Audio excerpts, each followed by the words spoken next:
This is Atomic Shinobi and today I'm going to narrate second and final part of What If Naruto Awaken Sparda's Blood in Forest of Death. If you enjoyed this video, please like, share and subscribe to this channel. Now wasting no more time, let's start the story.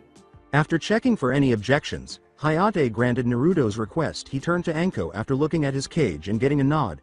Very well, you will fight 2 rounds, please begin match selection. As the match selection board came to life, it flipped through the names that were provided before settling on 2, Akamichi Choji vs Shina Renji. Was written on the board. Choji put his chips away for later, grimacing about fighting first. Naruto simply scoffed as Renji of Iwa turned to face him and said, "You're next after this loser." Hayate stated, "Would everyone but the competitors clear the stage?" In a monotone that left no opportunity for disagreement, Naruto went to the 2 Iwa team members who weren't fighting, while the senseis departed to be with their pupils. Naruto said, "You know," in a puzzled tone, "I thought I left you guys without any scrolls. How the fuck are you here?" Knowing she was going to flirt with the Konoha genin, Ayane smirked at him before approaching him and swaying her hips slightly, making her teammate who was left growl. "Well," she muttered as she ran her fingers over the silver-haired boy's chest, "we wouldn't be shinobi if I gave away something as precious as that so easily." In an attempt to agitate him, she ground his leg. "I had a separate scroll with another pair of scrolls within them." "Smart," Naruto grinned in response. "I like that." Despite feeling his peers' eyes on him during the engagement, he persisted. She purred, "Of course you do, Kitsune-kun," before her teammate pulled her away. Iwa's Hayate glanced at Naruto. He turned and headed up the stairs toward a hefty-looking jonin he assumed was their sensei, saying, "We will get revenge on you for that humiliation in the forest. We'll start with your fellow Konoha genin and then, we'll get you." Before following him, Ayane turned back to give Naruto a seductive wink. Indeed, given their villages' ties to one another, he and Ayane would get along well off the battlefield. He walked over to where the Konoha genin and their sensei had assembled, sighing to himself, ignoring their glances. He started to approach his teammates before Kakashi stopped him. He asked naively, "What's up, Cyclops sensei?" Naruto turned to see that Team 10's sensei had chosen to speak. "Kid, you do realize you were just talking to, I'm sorry, flirting with an Iwakunochi, don't you?" he asked. Staring at him blankly, he didn't notice the expectant looks from everyone who wanted to hear. "You know, Iwa, the whole, we hate Konoha, bit didn't throw you off there?" he asked. Naruto hadn't been flirting with her in that way, which made Hinata a little irritated. Nobody had even noticed that. Sasuke was silently furious. Naruto gave Asuma a look. "Well, what can I say?" he said with a casual shrug. "I love a woman who can fight damn well like her. The fact that she can stab me in the back at any moment just makes her even sexier in my opinion." With their mouths open, the 4 adults and a few of his fellow genin gazed at him. You couldn't see Kakashi's mouth behind the mask, but it was there too. The discovery upset Hinata, who wondered what had become of her Naruto-kun. Sasuke was enraged by the revelation. In silence, Sakura was taken aback by the revelation and appeared somewhat distressed as well. At last, Kakashi found the confidence to inquire, "And what were you 2 talking about?" "Nay. A happy, sorry sensei, but what a man does with a lady should not be told," he said. The implication caused their eyes to pop out of their heads, and when he saw that the others were about to follow suit, he intervened. Naruto said coolly, "Look, we can argue about my flirtations with Iwa genin later," as he turned to watch the forthcoming match. "Right now though, Choji needs our support." Following his example, everyone prepared to watch the match between one Iwa genin and Asuma's pupil. In combat, he got 2 nods when he asked, "Are both contenders ready? You may begin." Renji used hand signals to flash. He sent a trail of sharp rocks in the direction of the plump genin, who ducked to the right, saying, "Doden. Rakatoriru, Earth Release. Rock Trail." Renji hurried him as he was still falling to the ground. "Kuma no Toreanfu, Bear's Triumph," he exclaimed as he pushed Choji against the wall, causing the genin to grunt in agony. Renji straightened up. "Really now, is that all you have, fatty?" "Stands.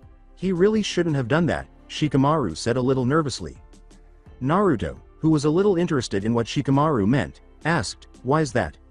Instead, Asuma responded, "Choji gets a bit upset when people call him fat." Naruto replied, "So," but he was still not understanding. "Just watch and you'll see," a tense Shikamaru said. In combat, Choji emerged from the impact's dust. Anger reddened his face. He snarled, "What did you just say?" Smirking broadly, Renji said, "What's the matter? The fatty doesn't like being told the truth."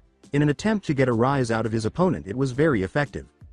Choji became enraged uncharacteristically. He yelled, "Fuck you," because chubbies rule, as he flashed through hand seals. Baika no Jutsu, multi-size technique. He started to spin as his stomach area swelled to the size of a boulder. Renji was actually taken aback by the transformation and silently cursed to himself as the now boulder rushed him. He was unaware that he was an Akamichi. He allowed the fleshy boulder to strike him because he knew he wouldn't be able to escape. Shoji continued to move until he crossed over. The jutsu was dispelled by him. The body he thought he had sent into the stony floor stood up just as the proctor was about to call the match. He grinned at Shoji, who continued to appear a little irate. "So, my opponent's an Akamichi, huh? Well, looks like you and I are the perfect match. Let's see which will win, my perfect body or your expansive body." He charged at the young Akamichi, who, seeing that his opponent's gloves now had knife-like nails protruding from them, drew a kunai prepared to attack. He raised his right arm.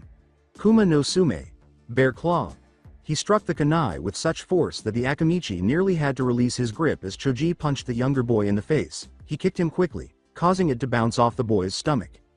Both of them slide back, Renji unharmed and Choji appearing a little worn out. He gave the fat boy a sly smile. "Well, I'm done with this. Looks like I'll end it now," he exclaimed as he hurried forward in a bear-like sprint, keeping his hands and feet on the ground over him. A bear-like image materialized. "Eat this. One of my strongest techniques. Hokuto Shishisei wa Raisuda, Great Bear's Wraith." Shoji started to move, but he was encircled by a pair of arms. He noticed a perfect duplicate of Renji. When he turned to look behind him, he saw what it was right away. He was about to lose it when he realized his opponent was standing in front of him. "When did he cast Iwa Bunshin no Jutsu, rock clone technique?" he exclaimed. Renji suddenly materialized behind him and rose to his feet. Choji was left standing for what seemed like an eternity after the Iwa Bunshin behind him vanished, and then cuts appeared all over his clothes, causing blood to fly from them. With a pained expression on his face, he collapsed to the ground. When the medics arrived and Renji was pronounced the winner, he grinned. Then he turned to face Naruto and noticed the frown on his face. With a cynical smile, he pointed at Naruto. While staring at him, he said, loud enough for everyone to hear, "Did you see that, Sparda? What happened to your friend there is going to happen to you next," he exclaimed as he turned and returned to his team, seemingly unconcerned. With Naruto, Asuma prevented Shoji's team from returning to see him. He turned to face Naruto, who was standing there clutching the railing and staring at the spot where his friend had fallen. "You can't, you haven't had your matches yet." The others looked in Asuma's direction. Both Naruto's friends and Shoji's teammates gazed expectantly at him, asking, "What did you do to them, Naruto?" "I did what I had to make sure my team passed," he said cryptically. Shikamaru remarked, "That answer isn't good enough." Naruto, feeling a little irate at him for his behavior. Naruto used to brag about everything he accomplished. They would already be aware if he had previously harmed the Iwa Genin team. However, this new Naruto didn't sacrifice anything. He was intelligent, though perhaps not as intelligent as him. Regardless of the current circumstances, he was still unsure of how to react to the change. However, he was immediately aware of his anger at having his best friend endangered due to the actions of one of his friends. Naruto turned and met their gazes, demonstrating to them that all of his former arrogance had vanished. His eyes had become icy and serious. Stoically, "You want to know?" he asked. "I beat them and took their scrolls. One had thought I had left them with nothing, but apparently I was wrong." "So you mean to tell me," Ino started, but Naruto interrupted her. They were taken aback to learn that, yes, the scroll I gave you that helped you complete the exam was one of the scrolls they had collected. He had taken their scrolls after defeating that team. Choji was reportedly defeated by one of their members alone. The news did not sit well with Sasuke. By himself, he beat that whole team? He wasn't certain that he could accomplish that. Just how strong have you gotten, Naruto? The next match was spun on the board before anyone could say anything more. Aburame Shino vs Sabaku Kankuro. Shino nodded and made his way to the stairs with the intention of winning. Kankuro grinned and followed Shino down the stairs on the opposite side. At last, they stood on either side of Hayate. When they reached the center, he got two nods when he asked, "Cough, are both genin ready?" "Very well, begin." Shino struck Kankuro, who was flinching away from the attack. They had no idea what Gaara was capable of after witnessing him do nothing during the second exam, but he thought it made sense to try to make him use his skills. Then Shino recognized a difference from past interactions with the person in front of him. His bugs sensed the Kankuro in front of him being threaded with tiny amounts of chakra. He started to notice something about the shinobi in front of him at that point. Given that he was from Suna, it stands to reason that he used the Kugutsu no Jutsu, puppet technique. Where was the real Kankuro? The question was. He extended his arms. "You're not the real Kankuro," he said bluntly, startling the majority of those present. With Naruto, so he noticed. "Huh," Naruto remarked with a slight smirk. Sakura inquired, "What do you mean, Naruto? In contrast to his previous tone, he said, "What I mean, Pinky," with a hint of amusement, is that he finally noticed that the guy he is fighting right now is a doll. He pointed to the skeptical looks from the genin surrounding him. "Look, don't believe me, just have Hina-chan over there looks with her Byaku thingy." The girl with the lavender eyes stammered, Naruto-kun. "It's called Byakugan, white eye." Nevertheless, she nodded, determined to demonstrate her strength to the object of her affections. "Byakugan," she exclaimed as she turned to face her friend's opponent and noticed tiny strings that resembled chakra stuck in its back. The fact that there was a human inside the gourd on the puppet's back, however, was even more unexpected. Naruto-kun is correct. There are several strings made of chakra, elongated from Shino-kun's opponent's back. "So," Sakura said, picking up where Hinata had left off, "it's the Kugutsu no Jutsu, an art practiced mostly in Suna using chakra no Ito, chakra threads. The user can control puppets from a great distance. Depending on their control, a user could accomplish something similar." Naruto threw his hands in the air and yelled, "Ding, ding, ding, we have a winner here, people," before pointing at Sakura, "and Pinky wins the prize. I'd like to thank all of our contestants for playing." Sakura's eye twitched dangerously as she looked at him. "Why do you keep calling me Pinky?" "Maybe it has something to do with your pink hair," he said amiably. A few of her fellow genin laughed at her misfortune, and she flushed in shame. Even Sasuke gave her a small smile. She asked Naruto a different question, choosing to overlook the embarrassment. "How did you know it wasn't the real Kankuro?" He gave her a shrug. Everyone flinched their faces. "Would you believe lucky guess?" Rising from his facial fault, Kiba turned to face the battlefield. He was about to yell, "We should tell Shino." When he felt a hand resting on his shoulder, he turned to face his sensei, who was standing behind him. "Kiba," the red-eyed beauty said, "we can only watch, we can't help him, it's against the rules." As everyone else turned back to watch the match, Kiba reluctantly consented. Naruto considered the circumstances, then he thought, "What will you do now, Shino?" In combat, Kankuro decided to confirm his suspicions rather than deny them. "You're right," he said, speaking through the puppet. "This isn't me at all, it's one of my puppets. Karasu, Crow." Two more long, wooden arms shot through his sides. One of his wooden eyes was visible as his face began to peel away. But the question is this: where am I? From one of its hands, the puppet shot smoke pellets, obscuring Shino's view and filling the floor with smoke. For want of a better word, Shino was blind in this smoke. He was unable to see anything. He was able to push away a stab from one of Karasu's arms after his sixth sense came into play. Putting his hands on the gourd that was fastened to the puppet's back, he swung around and dogged another blow before leaping out of the smoke. With his hands by his sides, he fell to the ground. They heard a "what" shout originate from the smoke as it was suddenly clearing. When it cleared, they discovered that Kankuro had appeared by Karasu's puppet's side and that the gourd on his back had vanished. The odd thing was that his fingers were covered in insects. Shino put on his spectacles. "It seems my suspicions were correct," he said in a monotone. Knowing that Shino was to blame, Kankuro snarled at him. "What is this?" "These are my Kakaichu bugs. They are primarily used by my clan for tracking and other various purposes. However, they are extremely useful for the purpose of eating opponents' chakra. Why, you ask? Because their primary source of nourishment is chakra itself, thus allowing me to act as a hive to them in turn for use of their services." He looked at Karasu. "Right now, they are eating at the chakra sting that you are using to keep connected to Karasu. Your movements with him will become sluggish until you eventually must disconnect from him to conserve what chakra you have left." Knowing he was correct, Kankuro snarled. Now he recalled the lessons they had learned about their allies in Konoha at the academy during the Second and Third Shinobi World Wars. Shino's clan was well known for using bugs both inside and outside of battle. They would wind up using more chakra during battle, making them the worst enemy any combat team could have. Knowing that the situation was dire, Kankuro was about to take out a soldier pill when he saw Shino standing in front of him, covered in Kakaichu bugs. Some of them flew onto his body and started consuming his chakra. He started to feel dizzy and let the pill fall to the ground. Shino turned to face him. "Why did you lose, you wonder? You were arrogant and brash. You should have kept quiet and tried to conceal the fact that Karasu was a puppet. You could have done so much better, though. It is still illogical to say you would win unless you had some way to counteract Kakaichu bugs, because then we would fight until you had finally worn out." Shino's opponent's feet sank due to chakra exhaust as the winner was announced. He started to head back up the stairs, saying, "You lose, Kankuro-san." The medic Nin led Kankuro to the hospital wing. With the Suna team, with her brother's lack of strategy, Tamari could only shake her head. Not only that, she started to think, but we just lost another factor that would help us in the setup for the invasion. She noticed that her youngest brother appeared disinterested in the matches that were going on. Hopefully he doesn't freak out on us. At the same time, Orochimaru, posing as an Oto-sensei, was silently cursing the recently defeated boy. They might have simply lost the time and favorable positioning necessary to make it successful because of him. This would be the boy's expense. He then turned to face the mysterious new Uzumaki Naruto, who was grinning at him almost knowingly. He noticed that the boy's eyes briefly flashed red before returning to their typical icy blue.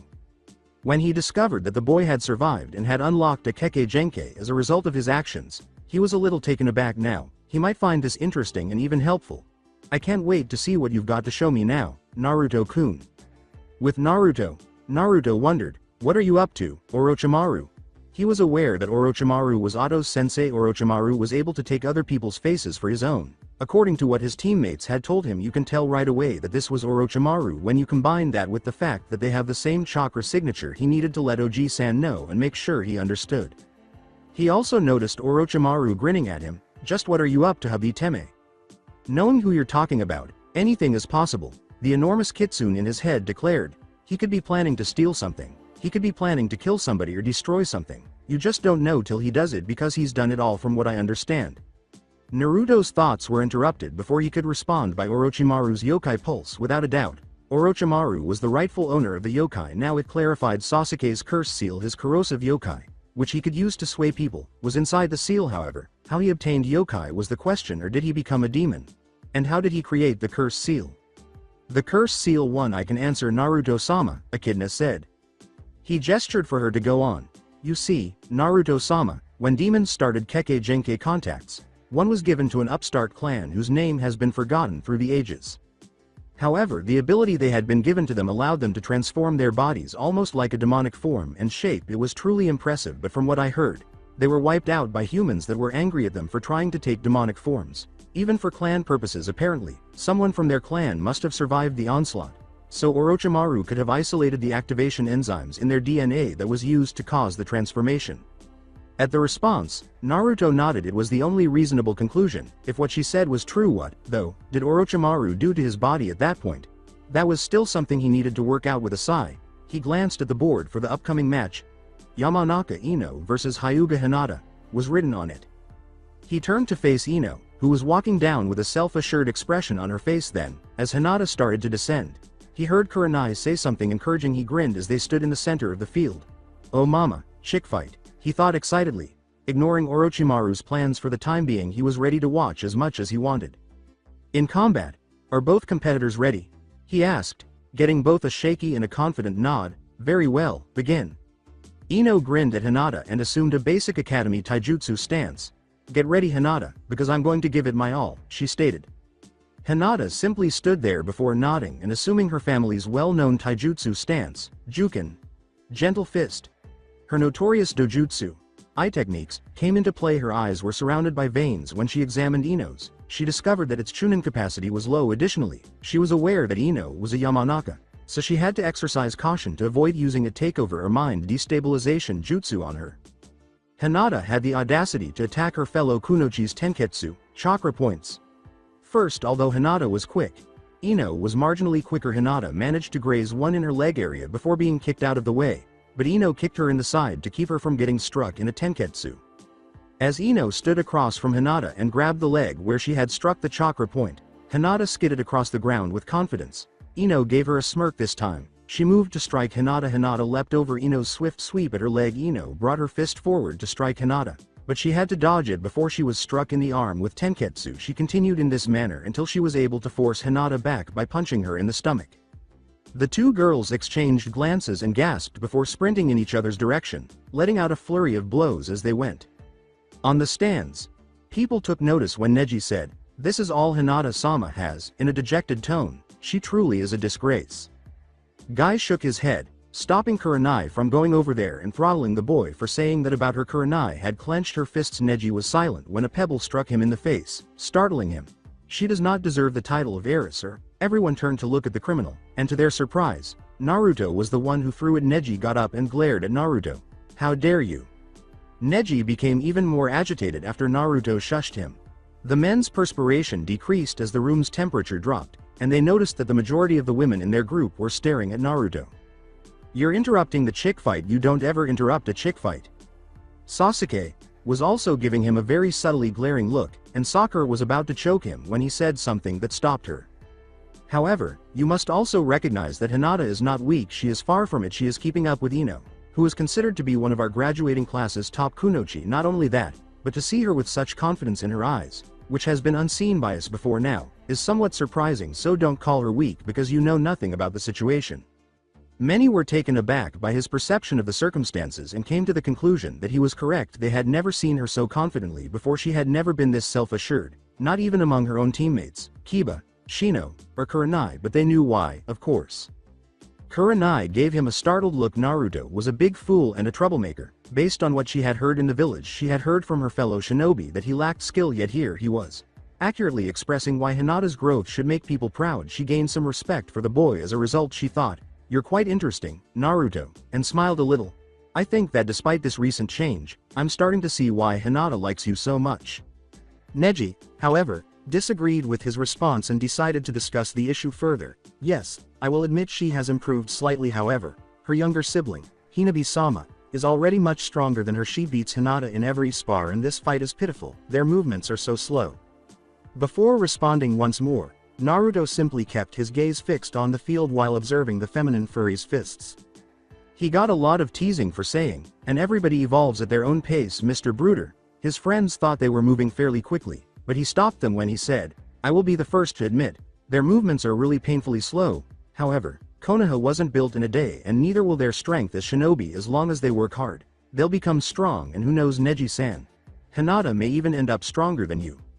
He resumed watching the fight, missing the numerous grins and smirks of approval, 2 cries of, "What a youthful answer," and 1 glare directed at him. His laugh was a little twisted. "Now, all we need is for them to tear off each other's tops and then we'll have a party," he said.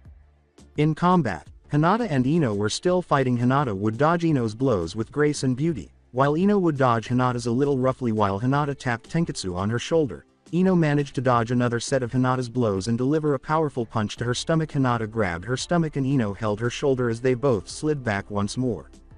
Ino gave Hinata a sly smile. She remarked, "You've been doing great, but now I need to finish this. I'm sorry, Hinata." Hinata wondered what she meant until she noticed that her jacket was covered in thin wires that were chakra attached and held her in place. As she was about to cut them, she detected a change in the chakra's current that was connecting the wire, indicating that Ino was going to employ a jutsu. She glanced over at Naruto, who was standing in the stands, watching the battle with great interest. As Ino was about to fire her jutsu, she jumped to the right, ripped off her jacket, and threw it to the ground with newfound confidence and speed. "I want to show Naruto I'm strong," she exclaimed. She was left wearing a form-fitting shirt that flaunted her nice, still developing chest and the curves she had acquired from all of her training. She confidently declared, "This fight isn't over, Ino-san," and then charged in once more, this time more quickly. Thinking quickly, the young Yamanaka tossed an explosive tag onto the ground just as Hinata was about to charge. Hinata had to leap back to avoid being struck when it exploded after lighting up. Her eyes were burning as she gazed at Ino. Ino was taken aback. Never in her life did Hinata speak with such assurance. She was always silent in the academy, always standing far away, always observing that loser. She was suddenly jolted out of her reverie. She noticed Naruto there. When she looked up, she grinned. She gleefully thought, "So that's why she's so confident now, as she had a plan in place. This can work to my advantage." Just as she opened her mouth to speak, Hinata charged forward even faster than before. She aimed a blow at Ino's pelvis. Ino narrowly avoided the assault and continued to search for the right moment to implement her strategy. She was able to get behind Hinata after finally spotting an opening. "So this if all for Naruto, eh, Hinata?" she whispered to her. Ino felt the young, pale-eyed girl tense up and grinned. "Well then," she said softly to the others. Hinata's redness increased with every second that went by. She turned so red that she appeared to be on fire as she turned to face Naruto. At last, Ino released her grip, leaving Hinata stunned. Now that Hinata's defenses were down, she could attack. Shintenshin no Jutsu, mind-body transfer technique. Ino's body went limp abruptly, followed by Hinata's a few seconds later. After a moment, Hinata lifted her head and grinned. "Infiltration success," declared the now overtaken girl with pride. With a glance at Hayate, she declared, "I, Hyuga Hinata, forfeit this match." Despite being aware of what was happening, the proctor acknowledged it. "Very well, Hyuga Hinata has forfeited the match, therefore, the winner is Yamanaka Ino." Hinata grinned before going limp and becoming succinct once more. She said, "What happened?" to the proctor. Hayate gave the girl a pitying glance before gesturing to Ino, who was now awake. Ino-san used cough her family's jutsu to take over your mind cough and force you to forfeit the match, said the ill man. When Hinata looked at Ino, who gave her an apologetic look, all of her previous confidence vanished. Sorry Hinata, she said, her voice full of sorrow, but I didn't think I could win, so I exploited your weakness, I'm so sorry. Hinata gave a sorrowful nod. She said sadly, it's okay, Ino-san. As she and Ino made their way up the stairs to their friends applauded them and yelled, nice job. When they arrived, Asuma and Kurenai both walked to their pupils. I'm very proud of you, Hinata, she smiled. You've really grown since the beginning of our team. Good job Ino, Asuma said. Oblivious to Kurenai's glare, he finally felt Kurenai's glare and saw that it was so intense that it seemed as though she was attempting to burn a hole in the back of his head. We knew you could do it. Admittedly, it was a dirty win. But we are shinobi, we fight dirty and without honor. Not saying that is how you should live your life, but you know what I mean. Together with their fellow sensei, the two returned. Naruto arrived at last. Well, nice match. I was in suspense every moment of the way. Ino. Congrats on your win. And Hinata, even though you didn't win, you kicked ass. I mean, when you threw your coat to the floor and got that determined expression, I thought that I was all over. Great job girls, though next time if it is a chick fight, remember to rip off each other's tops. You can't have a chick fight without that, you know. He leaned in and grinned. She expected him to blush or sputter, but instead she got a smile. Fine Kitsune-kun, Ino purred, but then you've got to take it all off. With a suggestive wiggle of his eyebrows, he said, of course, it is a fair trade. I think maybe we could have fun with some other activities too. He left behind a sputtering Ino and a still bright red Hinata, one due to the innuendo and the other because she had been complimented by her beloved. The board finally settled on a new group of names, Inuzuka Kiba versus Uzumaki Naruto.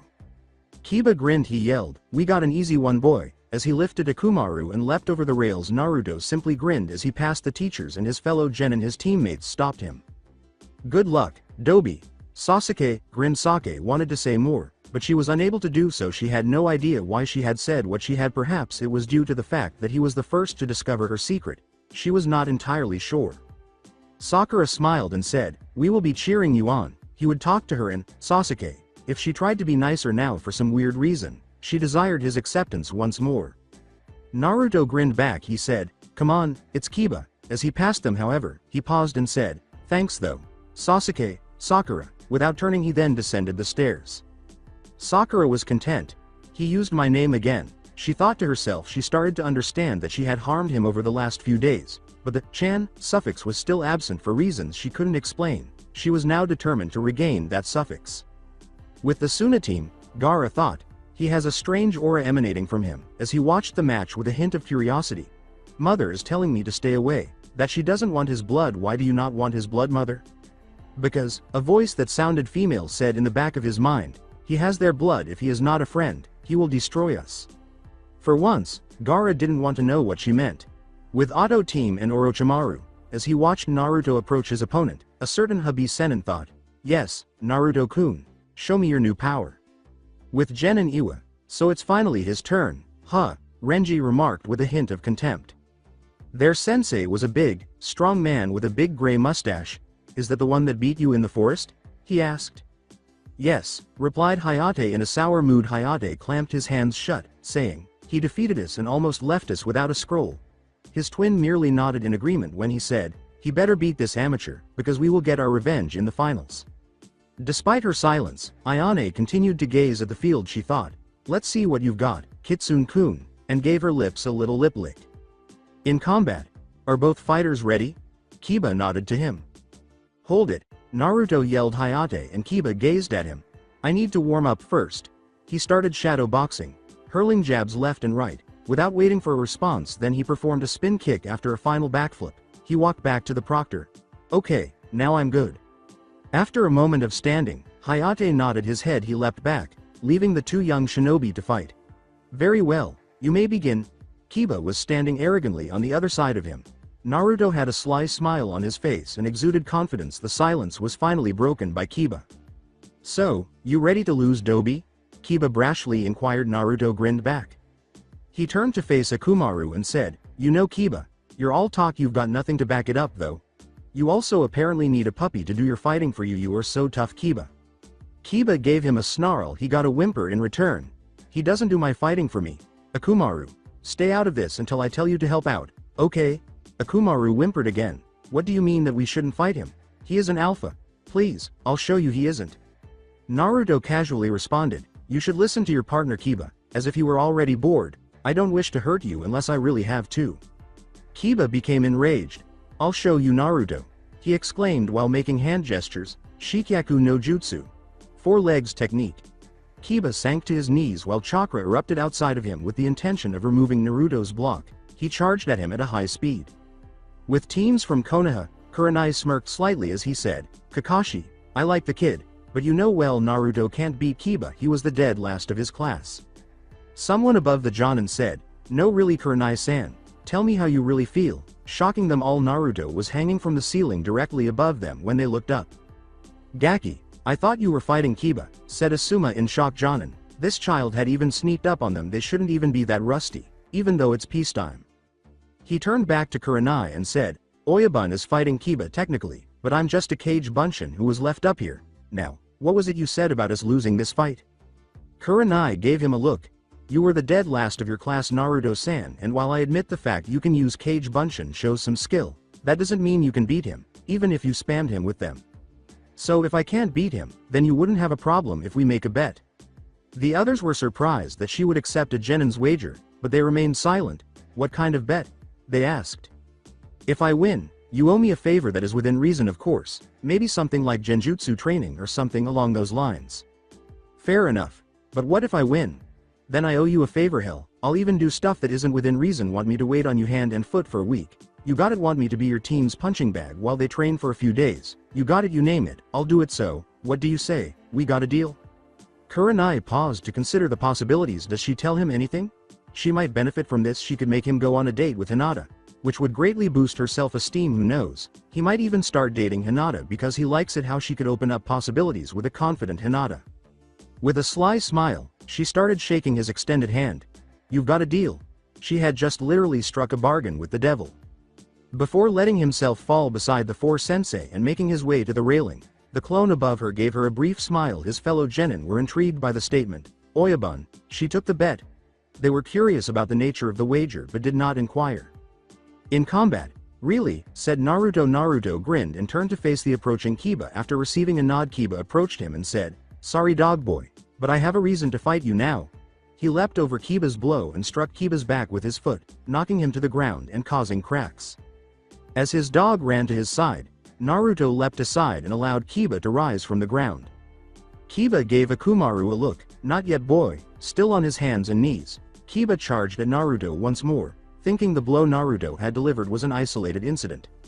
He made a swipe at Naruto, who ducked the blow with apparent ease. Kiba persisted in his attacks, but Naruto simply kept dodging them with the intention of ramming him to cause him to lose his balance and facilitate his fit.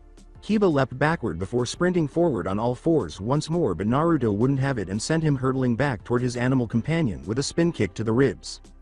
Kiba decided it would be best to take a different tack after realizing the fight wasn't going his way. He grinned as he glanced down at the dog. After a moment of hesitation, the dog nodded and said, looks like I will need you, bud.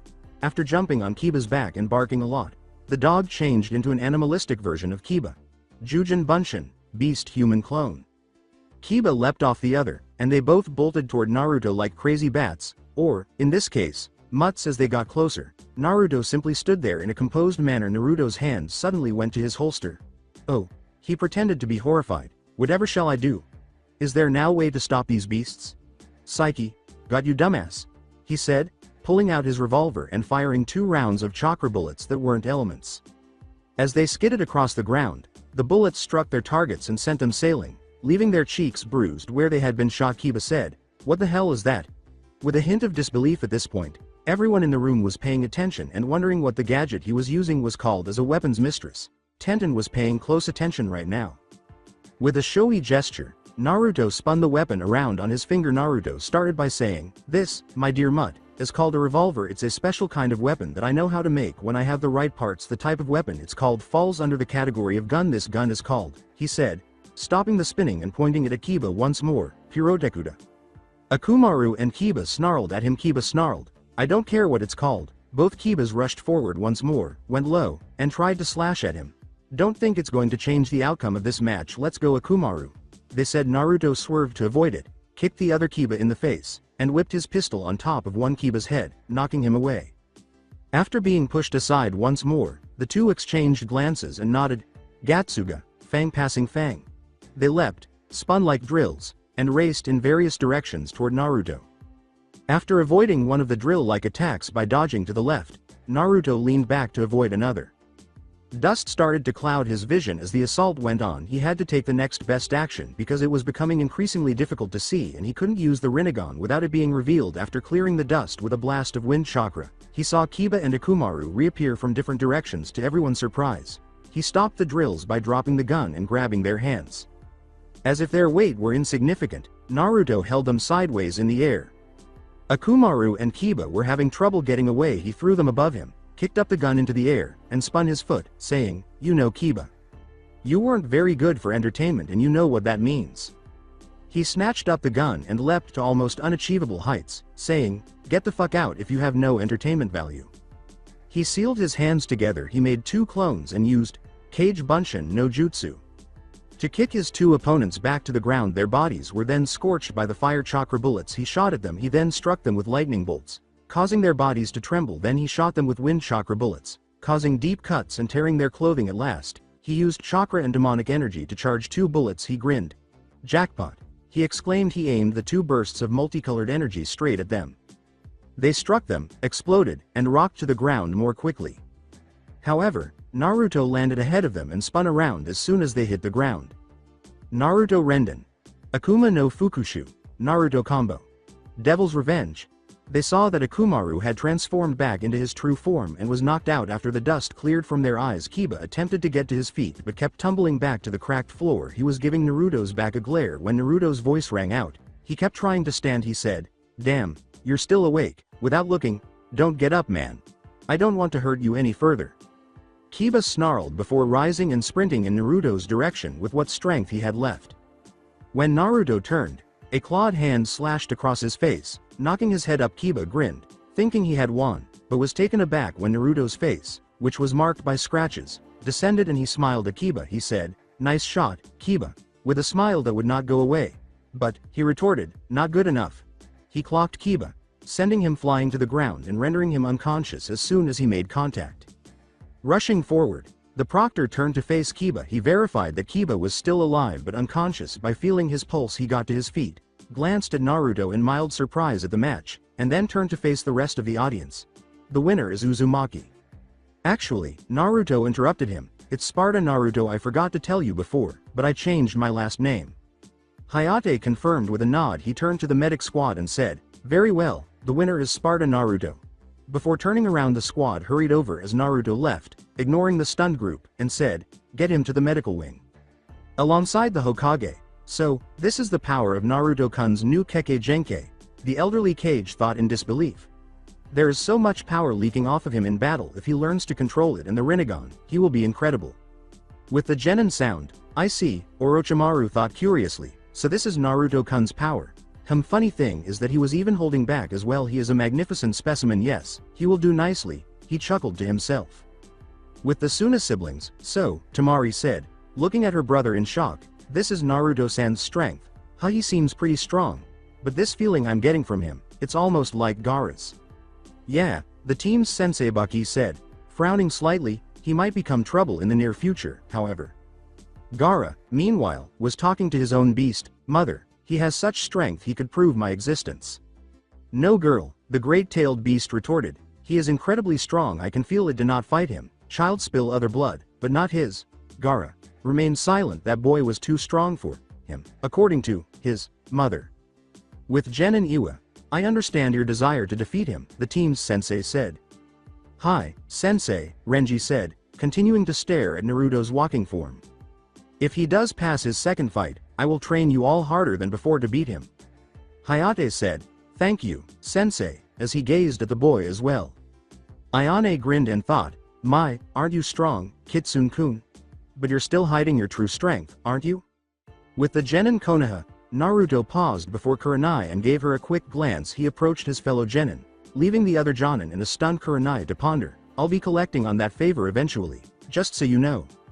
After seeing what he had just seen, Asuma thought, Kakashi's kid is incredible, nearly dropping his cigarette to the ground. I even saw him use wind chakra to clear the smoke a bit. It was a small fraction of wind chakra's capabilities, but still, a genin who knows nature manipulation is a dangerous genin. Kakashi's student is so youthful, thought Guy, Kakashi's eternal rival. His speed is maybe just a bit slower than Lee's with his weights on. I think I saw a gravity seal on his coat, though could that mean that he is faster than he lets on? Naruto, Kakashi thought, keeping his gaze fixed on his book. Your new abilities will only increase your strength. I could tell you were going to be someone strong before, but now, I just don't know. Worst is that I had nothing to do with it. Kurenai, still in disbelief, thought, Kiba was one of the best taijutsu users in his class. Naruto just beat him like he was nothing. He maybe had a weapon. But even before then, and to be able to just grab Kiba like that during his technique, I don't even think Guy could do that. Then she realized something. Kuso, I just lost a bet to him too. What is he going to make me do? He said it would be something within reason, so he better not go back on his word? As they contemplated this, Naruto had gone back to his fellow genin. They all stared at him, but Tenten caught him off guard before anyone could say anything. She practically yelled, Naruto-san, please, show me your weapon.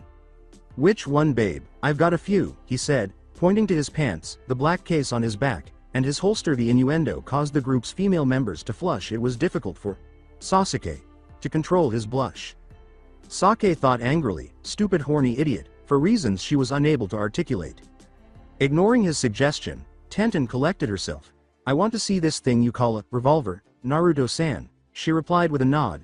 Naruto swiftly pulled it out, spun it around, and grasped the handle. Tenten gazed at the weapon in wonder, while everyone else looked at it with curiosity. Naruto-san, you realize this could change the shinobi world, right? Naruto gave Tenten a look. He said, Ten-chan, with such ease that she blushed at the suffix. This weapon design is from the old world anyway. I just modified the design to use chakra instead of lead for the ammunition. The old world, the group thought inquisitively. Hinata approached Naruto slowly while holding a jar of cream. With the words, here, Naruto-kun, she extended it to him. Naruto glanced at the jar and then gave it back to her, demonstrating to everyone that the side of his face had already healed. It's so, Mimed, Ikal ointment for that cut Kiba-kun gave you. He saw her dejected expression and said casually, sorry, Hina-chan, but one of my Kekkei Genkei's abilities gives me an amazing healing factor, so I don't need it. She said, thank you for the offer, though Hina-chan. Her face flushed white by that time. His friend Shikamaru had made the decision to take the floor. What was that, Naruto? Asked Shikamaru. He pretended to be uninformed and asked, whatever do you mean, Shika? I believe what Shikamaru-san means, Naruto-san, said Shino, is that in the academy you were the worst student. Your taijutsu was inefficient, your ninjutsu was shabby at best, and you could not perform any genjutsu. It is illogical to suggest that one could improve in leaps and bounds like this in just 3 months, and from what we had heard from the others before the Forest of Death, you had not been at this level. You might have been able to beat Kiba-san then with your skill set, but not to the point of thrashing. He slightly shifted his glasses. Not only that, but with your change in appearance and slightly in personality, one can conclude that your Kekkei Genkei made great improvements to your body. What, however, I cannot be sure of without confirmation. Knowing they all wanted answers, Naruto examined them all. Furthermore, Sake had already requested some responses. She could now obtain some, but in public, so he wouldn't have to repeat himself to everyone who inquired. All right, he said, I'll tell you all a little bit about it. The Jonin and the Genin, including Team 9, leaned in to listen to his response. Listen up, because I'll only explain this once. The Kekkei Genkei I possess is called Akuma Soru. One of the abilities it grants me is reflexes, speed, and strength 3 times faster than that of a normal human's after initial activation, in which case it can continue to get better with training. The other ability, as I've just showed you, is called Akuma no Kai. It gives me an advanced healing factor that is beyond anyone you will ever encounter. There are other abilities, but you'll see as we go along. Is that really all you're going to tell us right now? Asked Shikamaru. Yup, Naruto said with a nearly joyful chirp. I'll only tell you more if you beat me in a fight. He grinned at Shikamaru. He heard the boy with the pineapple hair moan something about troublesome silver-haired bastards, which made him smile. But that would be just too troublesome for you, wouldn't it? He asked. Sasuke gave Naruto a sly smile. Don't get cocky, Naruto, he said, because if I fight, you will lose faster than how you beat Kiba. On the inside, though, Sake was aware of his strength, which greatly enraged her. It's true that her strength had significantly increased after she unlocked her Mirror Wheel Eye, or Sharingan without hesitation. She was able to anticipate the enemy's next move. Furthermore, Kakashi could use her Sharingan to observe the fight because she had sealed her curse seal during Naruto's albescence, but when she attempted to read his movements, she was hardly able to see them, much less anticipate them. It was really getting on her nerves. When Hayate called for the next match to be shown on the board, they ceased their argument. "Sure you will, Teme. Sure you will." With a shout of prevailing youth, Lee declared, "Akado Yoroi vs Rock Lee," and instructed Sakura to watch him before sprinting down to confront his rival. The opponent simply strolled down to the battlefield as they stood in front of one another. Lee was clearly excited and bouncing around, while his opponent remained composed. For the fifth time that day, Hayate asked, "Are both opponents ready?" Lee's response was more than necessary, and Yoroi nodded. "My youthful opponent, let us have a fair match," Lee said with a charming grin and dazzlingly sparkling teeth. Hayate interrupted Lee as he was about to continue talking, asking if he could begin the match. Lee nodded, blushing with shame. With a glance at the still happy Lee, Hayate declared, "Now that we can start, fight." Lee charged in and kicked his opponent several times. Konoha Senpu, Leaf Whirlwind. Yoroi was hit with strong low kicks after evading the high kicks from the attacks. He flew after Lee's last kick. Cage Buyo. Shadow of the Dancing Leaf. Lee arose beneath the soaring Yoroi and catapulted him into the air with a kick to the back after putting his feet firmly on the ground. Lee leapt into the air and emerged over Yoroi. Yoroi was thrown to the ground after he flipped and kicked downward, slamming his leg into his exposed stomach. Dust covered the field as Yoroi struck the ground with tremendous force upon landing feet first. Lee proceeded to examine the area where his opponent had touched down. Just as the dust was starting to settle, a hand sprang out and seized Lee's leg. Yoroi threw Lee aside as he stood up, ran over to him, and pinned him to the ground. Yoroi practically yelled, "You fool!" As some of the blood from the earlier attack trickled down from beneath his mask. He started attempting to remove chakra from Lee's body, saying, "You may have gotten those hits in, but now you're trapped. I have the ability to absorb chakra. You won't be able to use chakra to speed your movements anymore." Lee yelled back, "Sorry, my friend," without even resisting his opponent's hold, "but I can't use chakra." He then kicked up, sending Yoroi tumbling into the air. After pushing up and crouching, the green-clad shinobi leapt into the air to pursue Yoroi with his heel positioned above his opponent's head. He overtook Yoroi. "I will become a great shinobi without the use of chakra. Sorry, my youthful friend, but I cannot lose to you today," he exclaimed as he struck Yoroi in the face with his heel, causing him to fall face first onto the sidewalk. Yoroi was unconscious when Hayate approached him and raised his head. He gestured to the medical staff and turned to face the beaming Lee. "The winner is Rock Lee," he declared. "Yosh," he exclaimed with a lot of energy. His enthusiastic mentor welcomed him as he leapt up to the side close to where his team was. "I did it, Guy-sensei, I won." "Yes, my youthful student," Guy said, grabbing Lee's shoulders out of the blue. "Your youthful fires have shown amazing passion. I am proud to call you my student." Lee's eyes got wet. He said, "Guy-sensei," with passion. Guy looked back at his pupil. "Lee," he answered as passionately. "Guy-sensei. Lee, Guy-sensei, Lee."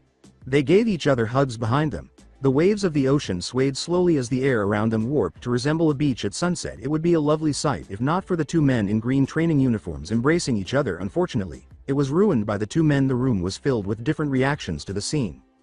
Even though Lee's teammates saw the ability practically every day, they shuddered when they saw it. Simply put, they would probably never get used to it.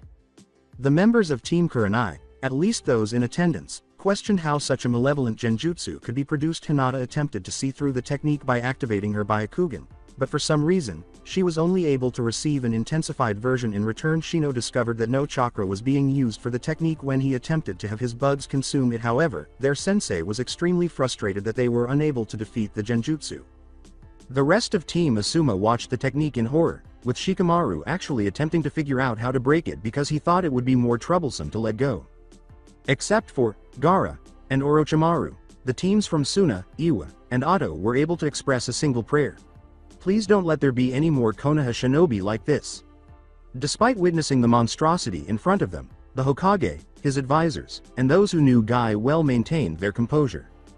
A loud bang echoed across the room, making it impossible to gauge Team 7's reaction. The background was hit by a chakra bullet, shattering it like glass. Guy and Lee were knocked out of their embrace when pieces of the glass fell on top of them. They noticed that Naruto had his gun out and that his eyes were twitching dangerously. He was surrounded by an evil aura.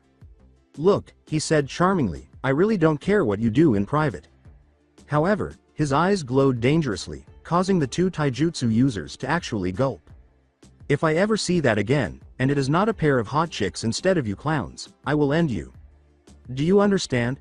They nodded in agreement, the normally joyful taijutsu users still trembling for the 100th time that day. He turned back to face the other people, who appeared astonished. He dismissed the circumstance with a casual shrug. What? I really hate the genjutsu. It's like the second time I saw it this week. Not wanting to question a good deed like his, everyone nodded slowly and turned back to the board to see the next match setup. Shinichi Ayane vs Haruno Sakura was written on the board. Ayane grinned and leapt over the railing, loudly thumping to the ground. Sakura, however, instructed Sasuke and, unexpectedly, Naruto to observe her. Then she dashed to center field after running down the stairs before starting the match. Hayate made sure both opponents were prepared. Sakura initiated contact by accelerating her run by pumping chakra to her feet and releasing it upon impact. Her opponent sidestepped it and kicked her in the ribs, sending her sliding across the floor until she held out her hand to stop herself. She had pushed her fist back and brought it straight forward for a punch. Still feeling Ayane's kick to her ribs, she stood and held her side. Ayane started laughing at the girl's situation. When she stopped laughing, she said, "Kami-sama," ignoring the girl's angry "hey," before continuing, "Are all you genin Konohakunochi this bad? I mean, the match between that pale-eyed girl and dumb blonde was pathetic." She gestured to Naruto and said, "I would think that someone from the Studs team would be so much better than this." Sakura snarled, "And what would you know about Naruto?" Ayane grinned. She paused, blushed, and continued, "Well, my team and I fought him in that stupid forest. He managed to beat me and my team, while naked, and let me tell you, he's well endowed." Everyone in the room let out a "what" cry, with Naruto in the stands. Naruto sensed that everyone, even the two competitors in the arena, was watching him. He grinned. "Hey," he said, raising his hands in a conciliatory gesture, "those guys decided it would be a good idea to fight me while I was washing up in the river." Then, Sasuke snarled, "Then why didn't you wear your boxers in the river?" Naruto gave him a look. Seeing that everyone was still staring at him, he grinned and said, "Well, how else am I supposed to get clean? Can't do that in my boxers now, can I? But yeah, anyway, I will confirm I beat their asses butt naked without weapons." He heard Ayane yell, "And what a fine ass you have," from the battlefield below. He gave her a downward glance. "And what gives with you? Not that I don't mind, but you weren't this flirty in the forest of death." She gave him a sultry smile. "Because we were trying to kill each other, we aren't now, stud." He then made an effort to gauge the remaining responses in the room. In fact, Asuma and Shikamaru were staring at the concept. Shikamaru because he wondered how much more troublesome Naruto could get, and Asuma because he thought it was kind of badass to fight, while Nude Ino was blushing profusely and repeatedly saying, "I love Sasuke-kun," in an attempt to block out what she had just heard. It appeared that Team Kurenai was managing it more effectively. Shino was standing still, but if one looked closely enough, they could see that his eye was twitching. Even as an adult, Kurenai's face was blushing a little surprisingly. Hinata was snarling at the Iwaku no Ichi below. Was the usually quiet and reserved Hinata snarling at the female Iwanin below? When on earth did that begin? And why on earth was she being so protective of? Fuck, he was a moron. Revelation of the century, Gaki, the enormous kitsune that lived inside him, chuckled. "Bite my shinny metal ass, fuzz face," Naruto shot back. In a different universe, in one future, a robot got angry and stopped drinking his beer. "Some bastard is stealing my catchphrase," he exclaimed, hurling his bottle at Fry, his closest friend. Going back to Naruto, before the transformation, was his container really that much of a moron? In all seriousness, you silver-haired dolt, how in the hell did you not notice this sooner? Well, excuse me for not noticing how a girl felt when I was stupid. I would like to take this opportunity to blame you. Me? What are you blaming me for? Because your damn seal impeded on my thinking capabilities, he responded simply, and then cut the connection between him and the demon. He went back to thinking. Damn. Now that I actually think about it, it explains why I always felt a pair of eyes on me when I was walking home from the academy. He was struck by another revelation. Oh my god. She blushes all the time because she's looking at my tool with those dang X-ray eyes of hers. That perverted girl. He looked at her figure as she continued growling at the kunoichi below. Damn girl probably hides a nice figure under that coat. Great, that was another thing to put on his to-do list. He continued gauging reactions. Team Guy had varied reactions, some of which had managed to freak him out. He saw that white-eyed bastard, Neji's, eyebrows raise and his eyes widen. Tenten was blushing while talking about weapons. He was somewhat hoping it wasn't his weapon, because apparently that girl is obsessed with interesting weapons, which could be a good thing or a bad thing depending on one's perspective. He was horrified when Guy and Lee decided it was a challenge of manliness and promised to run laps around the village while naked to catch up to his youthful skill level. That one was going to come back to haunt him, he just knew it. He saw that the Suna and remaining members of the Auto group only looked shocked, nothing more really. The Iwanin were of course growling at him in anger, but that was a giving. Although, their sensei was chuckling somewhat about the fact that his students were beaten by a naked boy. The Hokage was giggling perversely while some of the other shinobi up there were chuckling. He noticed that crazy snake lady was looking at him with bedroom eyes, which caused him to smirk slightly. He could also hear his sensei actually giggling behind him. He finally looked at his male teammate only to see her unhappy as well. He, too, was glaring at the Iwanin. If looks could kill, he believed Ayane would be extra crispy from that kind of glare. He smirked as Sasuke. He was beginning to think he could use this as dirt for later against him, should the need ever arise. In the field, Sakura blushed in shame as Ayane said, "You know," striking a contemplative pose, "if I had to estimate, he's probably around 6 or 7 inches. And he's not even fully grown yet too. He'll probably be around." Sakura interrupted her in a rage. She roared, flushed, "I don't want to know my teammate's size." She jumped forward awkwardly and punched her in the stomach. Ayane stopped the younger girl with pink hair from attacking by grabbing her arm. Then she sent Sakura flying into the air with a quick uppercut to the jaw. Despite her extreme pain, Sakura managed to recover in midair and attempted to take advantage of the situation by launching multiple explosive tag kunai at Ayane as the bombs and kunai detonated, producing a lot of dust. Ayane managed to avoid them. Then Sakura landed in the dust and took advantage of it. Ayane started to wait impatiently for the dust to settle. She dodged the 3 kunai that her pink-haired opponent had thrown at her after spotting something sparkle in the dust. They also had exploding tags, she discovered when she glanced at the wall as she dodged the explosion that caused a portion of the wall to collapse. She swore 3. Sakura appeared and ran toward her as she noticed something rushing from the dust. Ayane broke the basic Bunshin no Jutsu clone technique by merely placing her hand in a ram seal. When the dust settled, Sakura was no longer there as the several illusionary Sakuras shimmered out of existence. A fist flew overhead, and she ducked as she sensed a presence behind her. With her head turned to the ground, she grappled the pink-haired Kunoichi, lifted her over her shoulder, and held her by the legs.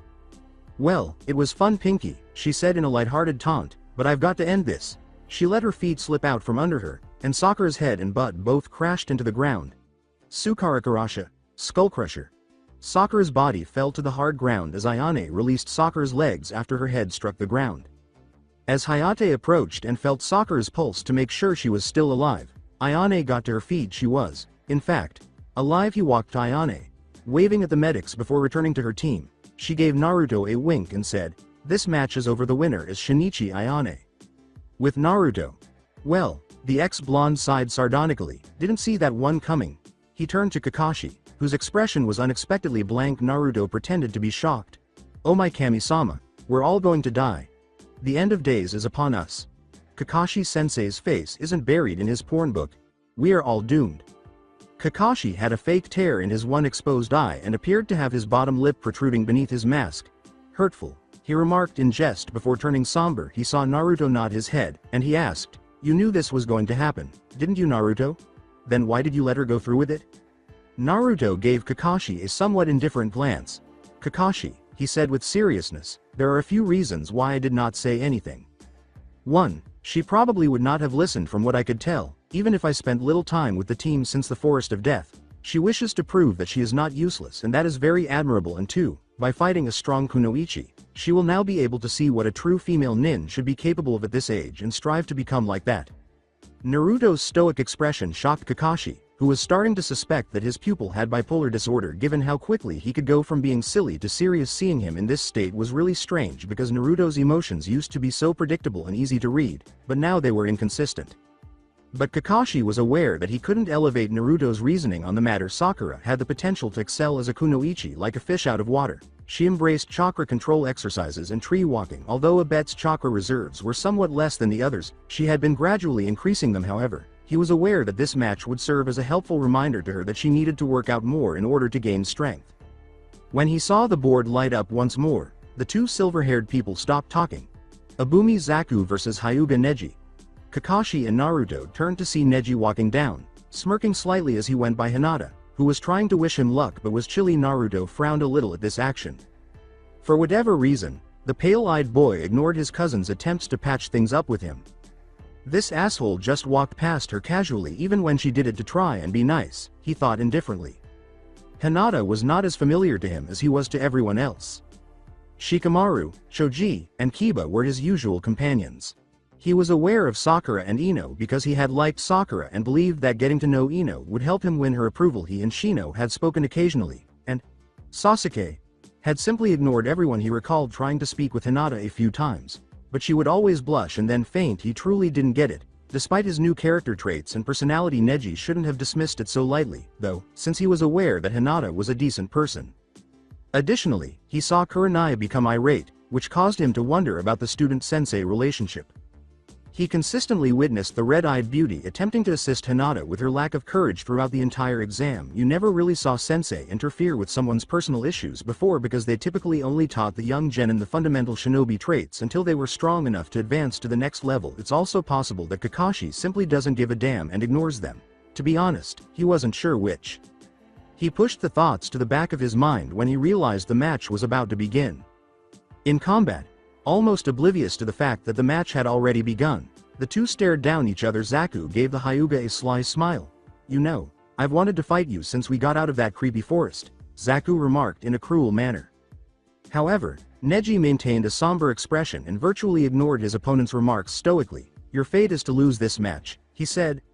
"I will give you this chance to concede to me. If not, you will find that fate has dealt you a rather unfair hand." Zaku snarled in frustration. He raised the arm that wasn't in the sling and asked, "What's with this fate bullshit? I can beat you with one good arm." Zankuha. Decapitating airwaves. He let out a blast of air under extreme pressure, but Neji quickly dodged it and quickly moved behind Zaku with his Byakugan activated. "You should have given in," he said bluntly, "but it's too late because you're in my range of deviation." Hake Rokuhuion Sho, 8 trigrams 64 palms. He said, knocking Zaku forward with 2 palm smacks. 2 strikes. He materialized in front of Zaku and struck him twice more. 4 strikes. Neji reappeared at Zaku's side after he was pushed backward. Zaku took 8 blows from him. 8 strikes. He accelerated his movements, and before Zaku could be pushed away, he materialized on the opposite side. He struck 8 more times, 16 strikes. After pushing Zaku aside, he materialized and struck him 16 times, 32 strikes. He stabbed his opponent in the back before emerging behind him. "This is the end for you," he said, striking Zaku 32 more times, 64 strikes. Zaku was shoved forward and proceeded to skid across the floor. Hayate went to check the pulse of Zaku as he had done numerous times that day. He summoned the paramedics. He got up and spoke to the crowd. "The winner is Hyuga Neji." Neji's exit caused a hush in the room, primarily due to how swiftly he had routed his opponent. The entire match lasted roughly 30 seconds. "With the Suna team, this tournament really does have some monsters," Tamari remarked, a little taken aback by the ease with which a member of the joint Suna Auto invasion force was vanquished. At this point, she was actually beginning to have some second thoughts. Although Konoha shinobi were winning their matches, they remained powerful even when they engaged in combat. Neji could tell Naruto was still far more dangerous. Even though she was moving faster, she was starting to feel uneasy about these facts. Then she turned to face Gaara, wondering in silence what he was thinking during this whole ordeal. Did he find the bloodlust enjoyable? She didn't want to know, but after giving it some more thought, she realized that she was going to find out because the next match was Shina Hayate versus Sabaku Gaara. She glanced at Gaara and saw that he had vanished in a whirlpool of sand and then resurfaced on the field beside his opponent. In combat, this kid is crazy, Hayate thought. Losing some of his earlier bluster, he simply didn't see anything. When he looked into his opponent's eyes, they were soulless and lifeless, nothing but unrestrained rage. Anyway, it's probably just nothing. Yup, that's it. He grinned at Gaara, regaining some of his previous self-assurance. "Are you ready to lose, Suna chump?" Gaara simply kept looking at him, his face permanently etched with a frown. Even though this boy was making fun of him, his mother shouldn't eat him. It was his desire to provide something that would satiate his mother's desires. Naruto, the boy with the silver hair, would be very happy. Mother forbade he from touching him, even though he would be a worthy way to prove his existence. He would use this boy as a sacrifice for his mother if he was forbidden from touching him. The proctor emerged. He asked, "Are both fighters ready?" And got 2 nods. "Very well then, let the match begin. Finally, exclaimed Hayate, sprinting forward like a bear. Kuma no Torianfu, bear's triumph. He exclaimed as he attempted to slam his shoulder into Gaara but was thwarted by a sand wall. He was then forced to skid across the ground after being slapped away from his opponent by said sand. His opponent was standing there, sand slowly swirling around him, and he finally stopped and glared at him. What the hell is this?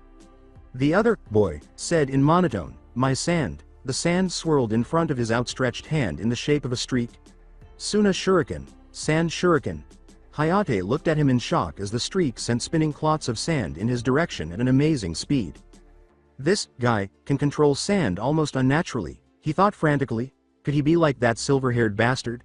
Is he a Jinchuriki as well?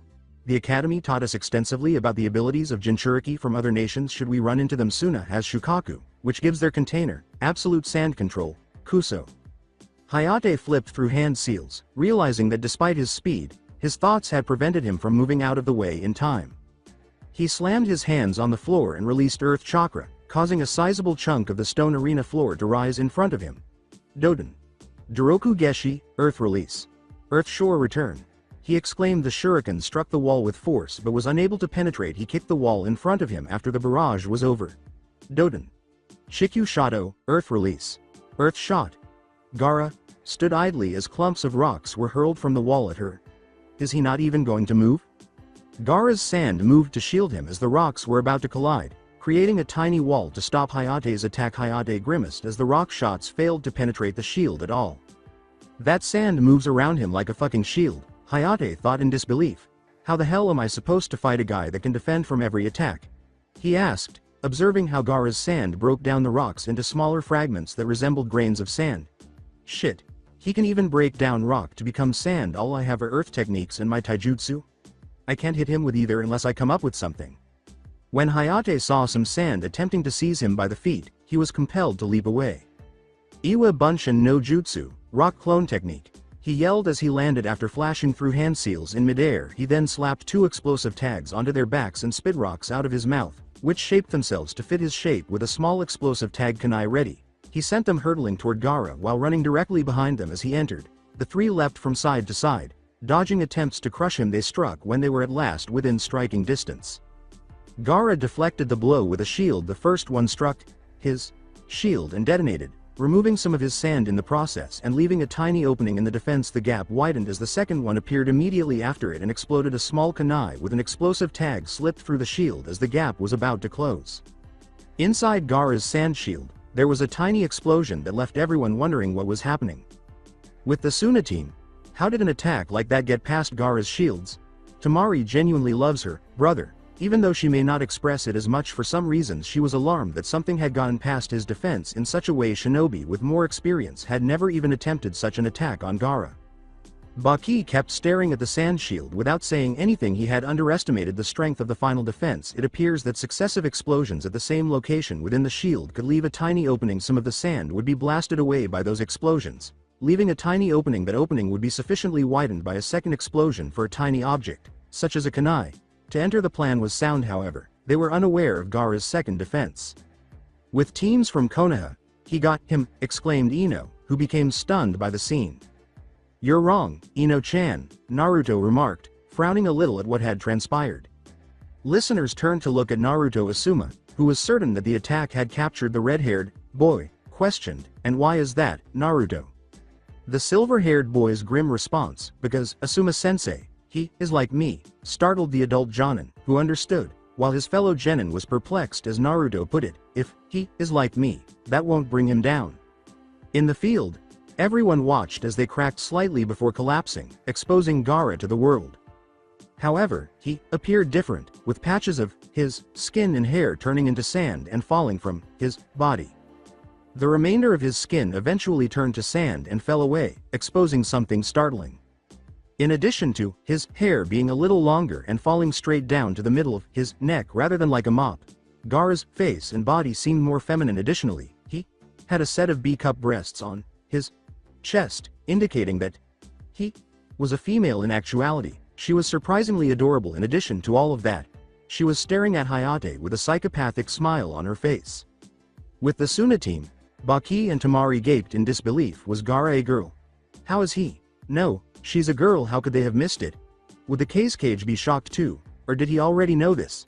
Their minds were racing with so many questions that they were unable to concentrate.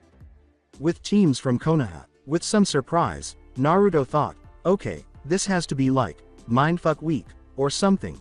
This is like the Haku thing all over again, except instead of the girl being a guy, the guys turn out to be the girls, and smoking hot ones at that. I swear to Kami-sama, if it turns out more of the guys I know are girls, the fucker who made this fan fiction is going to die. You're correct, he broke the fourth wall. Do you want to argue about it? On the field below, Hayate was staring in disbelief at his fellow redhead. Was this guy really a girl? To make matters worse, the girl in question was completely unharmed. The situation could only be described by one phrase. What the fuck? As the girl extended her hand, sand crept up on his body and started to cover him, and those were all he could think about. Her smile spread, and the boy, struggling to escape the sand that now encircled him, became a little alarmed. A psychotic. I've got you now, she yelled. Sabaku Q, sand binding coffin. At last, the sand completely encircled him, exposing his head. You know, mother only wants the blood of the strong, but she says you will suffice. Hayate called out to the sickly proctor, knowing he was beaten and on the verge of death. I give, he yelled in a panic. I give up. The room's shinobi were ready to intervene and stop them, but the floor started to get covered in sand. They would have to put their lives in danger to reach the boy and persuade the girl to stop. The proctor made an attempt to call out to the girl. Gaara of Suna, if you do not cease and desist, we will be forced to drop you from the exams and possibly use lethal force. He yelled at her, but the girl refused to move. The floor was covered in her sand. They couldn't do anything, she knew. With the Iwa team, Renji yelled, no, Hayate. As he started to fear for his brother's safety, he viewed the childhood memories he and his brother had. He observed them training and playing with their dad when their father passed away from illness. He recalls them both spending hours standing at his grave following his funeral. He started to recall the pledge they had made to one another to grow stronger as a team. His sensei stopped him before he could jump over the railing to reach his brother. Stay, he said in a dejected manner. If you go, that girl will only get more blood. That sand down there will ensnare anyone that jumps onto that floor, and since it covers the entire floor, you wouldn't be able to get to him. Renji's gaze grew wide. His sensei was correct. He was powerless to stop the girl. Hayate was dead when he came home from the exams without his brother. How would his mother react? He could only hope that there was a way to prevent this so he wouldn't find out. With the Suna team, stop Gaara, Tamari yelled, but it was met with silence. Suna would be in trouble if her brother, no, sister, killed that boy. The plan would be ruined if their team was eliminated from the exams. Baki was also aware of this, but she kept it to herself. He was aware that unless the cage intervened, there was nothing they could do to stop Gaara from entering this state. He wasn't present either. Their reputation would be damaged, and that boy would die.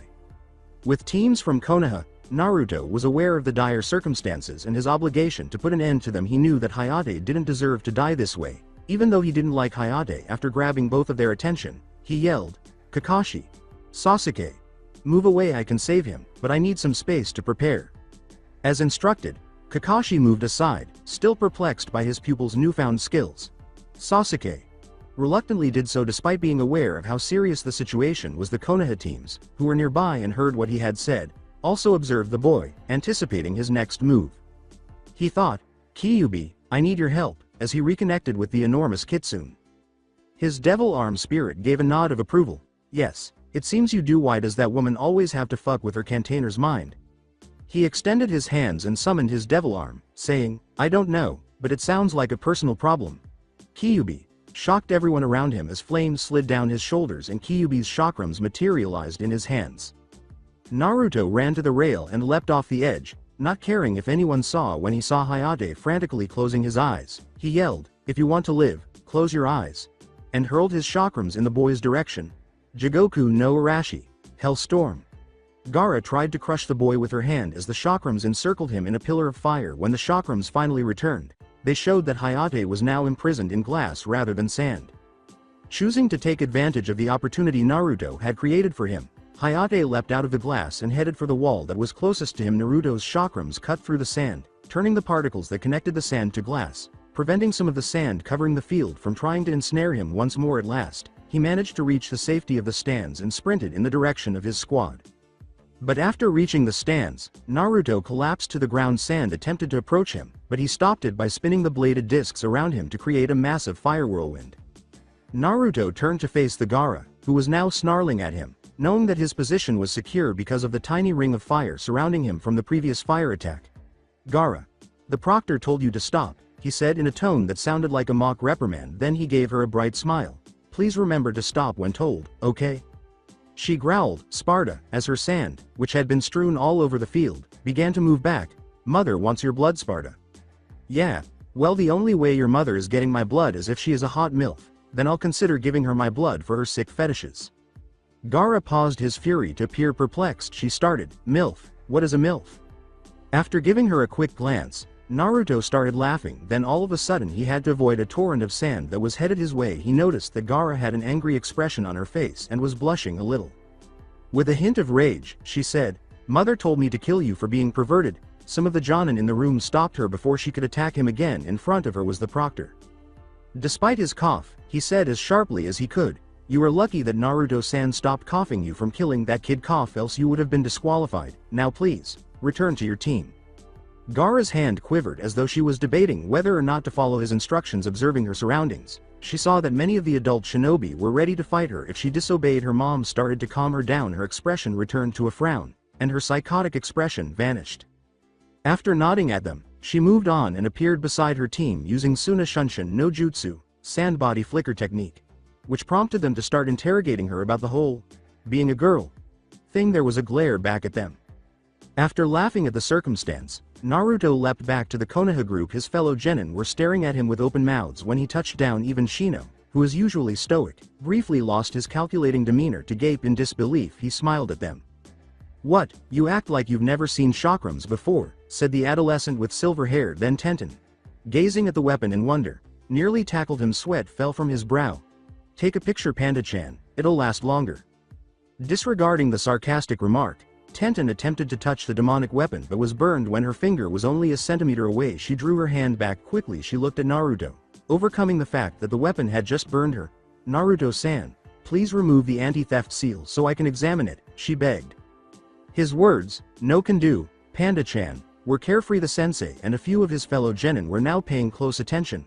This weapon is sentient, so it has a mind of its own. He wouldn't allow you to touch him unless he likes you. He says he doesn't like you. But I barely even know you, she frustratedly said. How can it hate somebody it doesn't know? He gave a shrug. He heard his friends and their sensei yell, demon.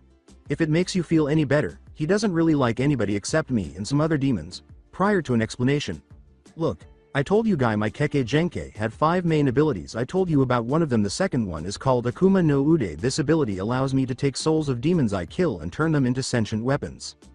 As the Jonin circled Naruto, the others started chatting among themselves. They were represented by Asuma. He hesitated a little before asking, was that name we heard what we think it is? Naruto gave a nod with a casual reply, yes, he has become one of my weapons, he said. He saw the glances they gave him. He saw Asuma about to say something again and snarled in frustration. Look, Sandai Moji-san knows about this already, and as discussed, if Kyuubi ever tried anything, then I had to tell him immediately. So far he has yet to try a thing, and I am not expecting him to. He and I are partners, so I trust him. Look, I know you're only asking because you're worried, but please just trust me. I know what I'm doing. Besides, the next match involves one of your students anyway. When Asuma turned to see his remaining student's name appear on the screen, he realized that Naruto was right. Nara Shikamaru versus Tsurugi Masumi. Masumi hoped over the railing while grinning beneath his mask. Shikamaru ignored his friend's good wishes and simply sighed as he descended the stairs. Hayate nodded to them as he stood in front of them. Are both fighters ready? Oh, yes, Masumi said, rubbing his hands together in a sadistic manner. I'm going to enjoy this. Mendoku's, how troublesome. The slothful shinobi uttered. Sweat trickled down Hayate's face as she interpreted the answer as Nara's. Yes, he started the game. Masumi tried to catch Shikamaru by running forward, but she was stopped. With his hands in the rat seal, Shikamaru let out a lazy sigh. Kagemane no Jutsu, shadow imitation technique, success, he said boredly. He sighed as he saw Masumi attempting to struggle free. He saw the glare on Masumi's face and said, don't try it, it won't work. You shouldn't have been so cocky out of the gate. It was annoying but a good advantage. Not only that, but it seems you forgot that Nara can control his and another person's shadows if it's within range. You came into mine and fell right for it. This will change nothing. Masumi mocked him.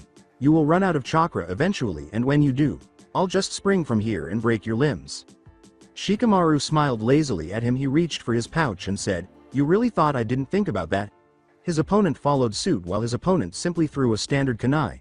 He produced one with an explosive node attached, each of them backflipped to avoid the kunai after throwing it. But in the end, Masumi fell face forward after flipping into the wall that the kunai was stuck in. Then the kunai above detonated, and he was hit by wall debris.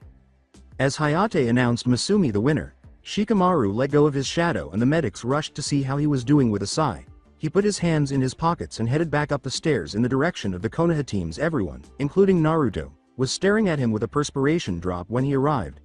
"What? Why are you all staring like that?" he said. Naruto merely gazed at him. "That was just so boring," Naruto said in a monotone, sounding as though he had passed away. I think the battle between Lee and that Yoroi guy was more fun to watch, and Lee kicked his ass in a matter of 30 seconds. "You think I did this to entertain you?" Shikamaru asked, his brow furrowed in frustration at his fellow genin's remark. Naruto nodded as if the solution was clear. "Yeah, why else would we be a part of this tournament?" Shikamaru chose to draw attention to the obvious, to be promoted to a higher rank. Naruto gave him a blank stare. "So, this isn't a battle royal just for fun?" "No, you idiot," yelled every Konoha team in attendance. Naruto raised his hands. "Hey, I was kidding. Give me a break, do you all really think I'm that dumb?" Hinata and everyone else gave him a sardonic look. "Hey, fuck you all." When the next match was announced, he started to complain. Tsuchi Kin vs Sabaku Tamari. Tamari leapt over the railing from the opposite direction, and so did her opponent. Hayate moved forward as they met in the middle of the field. "Ready to lose, Suna bitch," Kin said casually. Tamari snarled in frustration. She replied, "Not on your life, you auto whore," and then grinned at her. "So, how many times did they blow up inside you?" "Twice, maybe 3 times. The kunoichi from Otto lost it." "You bitch," she yelled at him. Knowing that a catfight was going to break out, Hayate yelled for the match to begin before leaping away to avoid the 2 females' ghosts. He knew better than to interfere with a fight between 2 angry kunoichi. In reality, he desired to hold onto his balls. Tamari batted at Kin with the fan she was carrying on her back as Kin leapt at her after evading the blow. Kin kicked Tamari in the stomach, pushing her back a little, and then delivered a quick uppercut to the chin after punching her in the stomach. Kin proceeded to attack, knocking her off her feet with a sweep kick. In order to protect herself, Tamari placed the fan on the ground to keep herself upright and then raised it to stop Kin from attacking her chest. After striking the enormous metal fan, Kin's hand flinched in agony and had to be pushed back to prevent a direct strike. She chose to try to agitate Tamari after noticing that she had a bruise on her cheek. "What's the matter, Suna bitch? Can't take the heat," she quipped. When Tamari saw that Kin had a bloody fist, probably from striking her fan, she remained composed and demonstrated that she was also somewhat battered. "I don't know, whore," Tamari said. "I can take the heat fine, but you aren't looking so good, your hand being a prime example." With a growl, Kin hurled some senbon. That girl was unaware that it was adorned with her unique bells. They would divert her attention before the senbon struck her in the neck, rendering her near death. Therefore, in theory, Suna couldn't be upset with Otto for killing one of their kunoichi prior to the invasion. Had she really considered the fact that Tamari carried a fan, which typically denoted a wind user, that was the plan. Tamari grinned when she saw the senbon headed straight for her. She opened her fan by holding it out. Kamaitachi no jutsu. Sickle weasel technique. The thrower jumped away to avoid the needles as the wind blew them back toward them. However, Tamari only needed that to win the game. The blonde pointed her fan at the Kin, who was still in the air. "I got you, Kamaitachi no jutsu," she exclaimed as she waved the fan, encircling the young Otto kunoichi in a massive column of wind. The girl raised her arms in an attempt to stop the wind that kept her afloat, but she was unsuccessful. She screamed in agony as the wind's tiny blades continued to tear her apart. When the wind finally subsided, the girl collapsed to the ground, her body hitting the concrete with a sickening crack. Kin was motionless as he lay in the crater. She had serious fractures all over her body, but the paramedics knew she was still alive when they hurried over. Hayate proclaimed Tamari the victor. As they hurried her away, she headed back up the stairs in the direction of her sensei and sister. With teams from Konoha, Asuma could only think, "Wow, that was really brutal," at the moment. Naruto remarked, "Brutal is the understatement of the century," while gazing at the field. "To be honest, I would have preferred them ripping each other's clothes off instead of the bloody mess." Sasuke, who appeared mildly irritated, slapped Naruto on the back of the head. Naruto gave himself a head rub. "Okay, what's with you?" she said. "You preferred they take their clothes off during the fight," twitching her eyes. "What's it matter to you, Sasuke? You think you wouldn't mind either, I mean, after all, any male would enjoy staring at female flesh, even if it only is a little. He answered, not if he isn't a pervert. Everyone is a pervert, Sasuke. Some are just better at hiding it besides. It's a natural human instinct at work. He looked forward. You know, ever since I found out your secret, you've been acting differently. Hell, you've even started socializing more. Care to explain? He turned to face him. He sighed as he saw Naruto still staring. Well, isn't that what you told me to do? You wanted me to interact with others more and I'm doing that. Look, now that someone else knows my secret, I can kind of let loose a bit more. I mean, you promised to back me up should people start asking questions, so I guess just some of the pressure is gone, you know. Naruto kept staring at him, before grinning. Okay, Sasuke. Whatever you say, though you might want to get your ass down to the field so you can fight Panda-chan. Sasuke looked at the board and saw Uchiha Sasuke versus Higurashi Tenten. Sasuke gave Naruto a sly smile. He leapt over the rail and met Tenten in the middle of the arena, saying, well, that's my cue. He gave Tenten a somewhat excited smile. Give me a good match, weapons girl. Tents began to perspire. Okay, is this guy bipolar or something? Sasuke was initially quite moody, however, since their team arrived at the tower. He had become more gregarious and emotional. She had heard a lot of fangirls talking about him, but they didn't like the way he was acting at the moment. It was a little suspicious. So she chose to indulge him, rather than bring it up. Whatever, Sasuke-san, just be prepared to lose, she said confidently. Hayate gave them both a look. Are you two ready? He said. Two nods were given to him. Very well then, let the match begin. With haste, Tenten drew out a scroll and directed chakra toward it. When the smoke cleared, Tenten had two wooden tonfas to fight with. She started to jump around before sprinting in the direction of Sasuke, who could see her slow movements even when his Sharingan was not in use. He went to meet her after drawing two kunai for each hand. She rushed in and tried to hit him in the stomach, but he easily deflected the blow and extended his left hand in a stabbing motion. She used her right tonfa to block. The kunai was strong enough to get lodged in the weapon's shaft. Seizing the chance, she slapped him with the butt of her weapon, sending him backward and enabling her to continue her attack. She also sweep kicked him while he was being shaken up. She struck him in the stomach, causing him to lose his breath, and continued, striking him in different places, such as the leg and shoulder, which at one point caused him to lose his balance. At last, she struck him in the face, knocking him to the ground. She grinned, believing she had defeated Konoha's purported prodigy, but was taken aback to see the boy stand. He raised his head to reveal a magnificent two-toned Sharingan. She stared at the shocked red eyes with two black comma-like marks. Were these the Uchiha clan's magnificent eyes? She didn't think they were particularly noteworthy. She hurried forward, determined to defeat him, believing she would prevail despite her opponent's new eyes. She swung at him, but he surprised her by sidestepping the blow as if it were nothing out of the ordinary. She attempted to strike him in the legs, but he leapt over and kicked her in the face, knocking her to the ground. When she tried to stand up, a kunai was found close to her throat. His two tomos were slowly rotating, seemingly in an attempt to hypnotize her. As she looked down at the Uchiha, he was grinning at her. Give up, he said nonchalantly. You can't substitute because you have nothing to substitute with, so you can't get out. I'm also holding a knife to your throat, so if you went for anything, then I could just slit your throat. Give up, for you have lost. She gave in to the proctor and was freed from Sasuke's grasp after realizing she had lost. When they returned to the stairs, Naruto was already coming down them. He gave Sasuke a pat on the back as he passed him. Nice job, bro, he remarked. Alongside Orochimaru, Kukakuku, the Habi Sennin chuckled as he observed what was happening below. Sasuke-kun's performance was quite interesting. I knew he would be a worthy subject. He then turned to face Naruto, who was getting close to the last of his Auto members.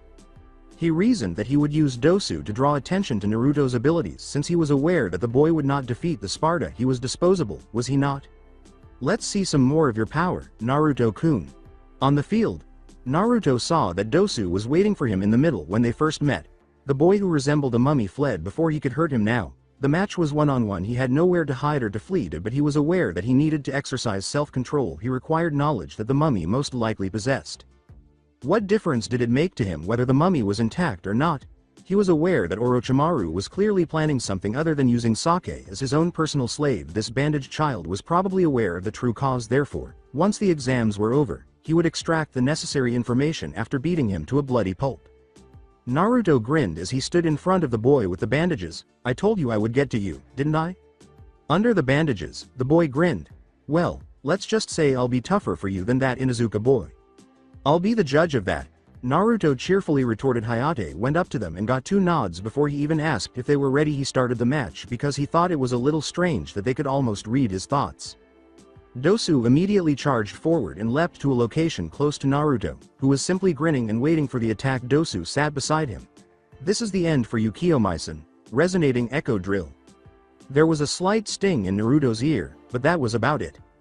He glanced at Dosu, who appeared taken aback that Naruto was not wailing in pain on the ground. Naruto sighed at Dosu's foolish shake of his head. "Sorry," he said, "but was that small sound supposed to do anything?" "Well then, that was anticlimactic. And here I thought I would be able to show off more of my badassery. Just had to ruin it, didn't you, mummy man?" Naruto sighed with fake rage. "Well then, I'll end this quickly. Sparda no Amu." With the exception of the Iwa Genin, who had already witnessed it, everyone in the room was startled when Naruto's arm transformed into a demonic one and grabbed Dosu by the head. He gently slammed Dosu's head down, his arm full of raw energy, gently enough that he would be knocked out but still be able to withstand the blow. Dosu's head struck the floor as the medical crews raced in to take him to the medical wing. Naruto let his body fall to the ground. Observing the shocked looks on everyone's faces in the arena, Naruto did what seemed sensible at the time. He bowed, as though he was getting praise and applause. Yes, he was aware that he would have to give a lengthy explanation later, but it didn't bother him. He simply savored the occasion. After 10 minutes, with a number in their hands, the selected few for the subsequent exam round stood in front of the Hokage. "The numbers you have selected will decide your match for the next portion of the exams. Please tell us your number when you are pointed to. We will start first with Nara-san." When the lazy boy said, "Mendoku's, I have number 7. "I have number 3, declared Ino confidently. The male Iwa Nin declared, "I have number 1, with a growl. "I have number 2, Shino declared impassively. "I have 11, Gaara said in her new, feminine voice. Simply, "I have 8, Tamari said. "I received 10, Neji stated emotionlessly as well. "I have 4, exclaimed a happy Ayane. "I have received the youthful number of 6, who is it?" Sasuke bellowed, "I have 9, as he looked over to see the number his teammate had been given. The boy with silver hair grinned and said, "I got 5, lucky me," knowing exactly who he would be facing. The proctor acknowledged with a nod. "Everyone," he said, "if you look at the board, you will see your match placements." The placements were visible to everyone. Placements in the 3rd round. First match, Aburame Shino vs Shina Renji. Second match, Shinichi Ayane vs Yamanaka Ino. Match 3, Rock Lee vs Sparda Naruto. Match 4, Sabaku Tamari vs Nara Shikamaru. Match 5, Hyuga Neji vs Uchiha Sasuke.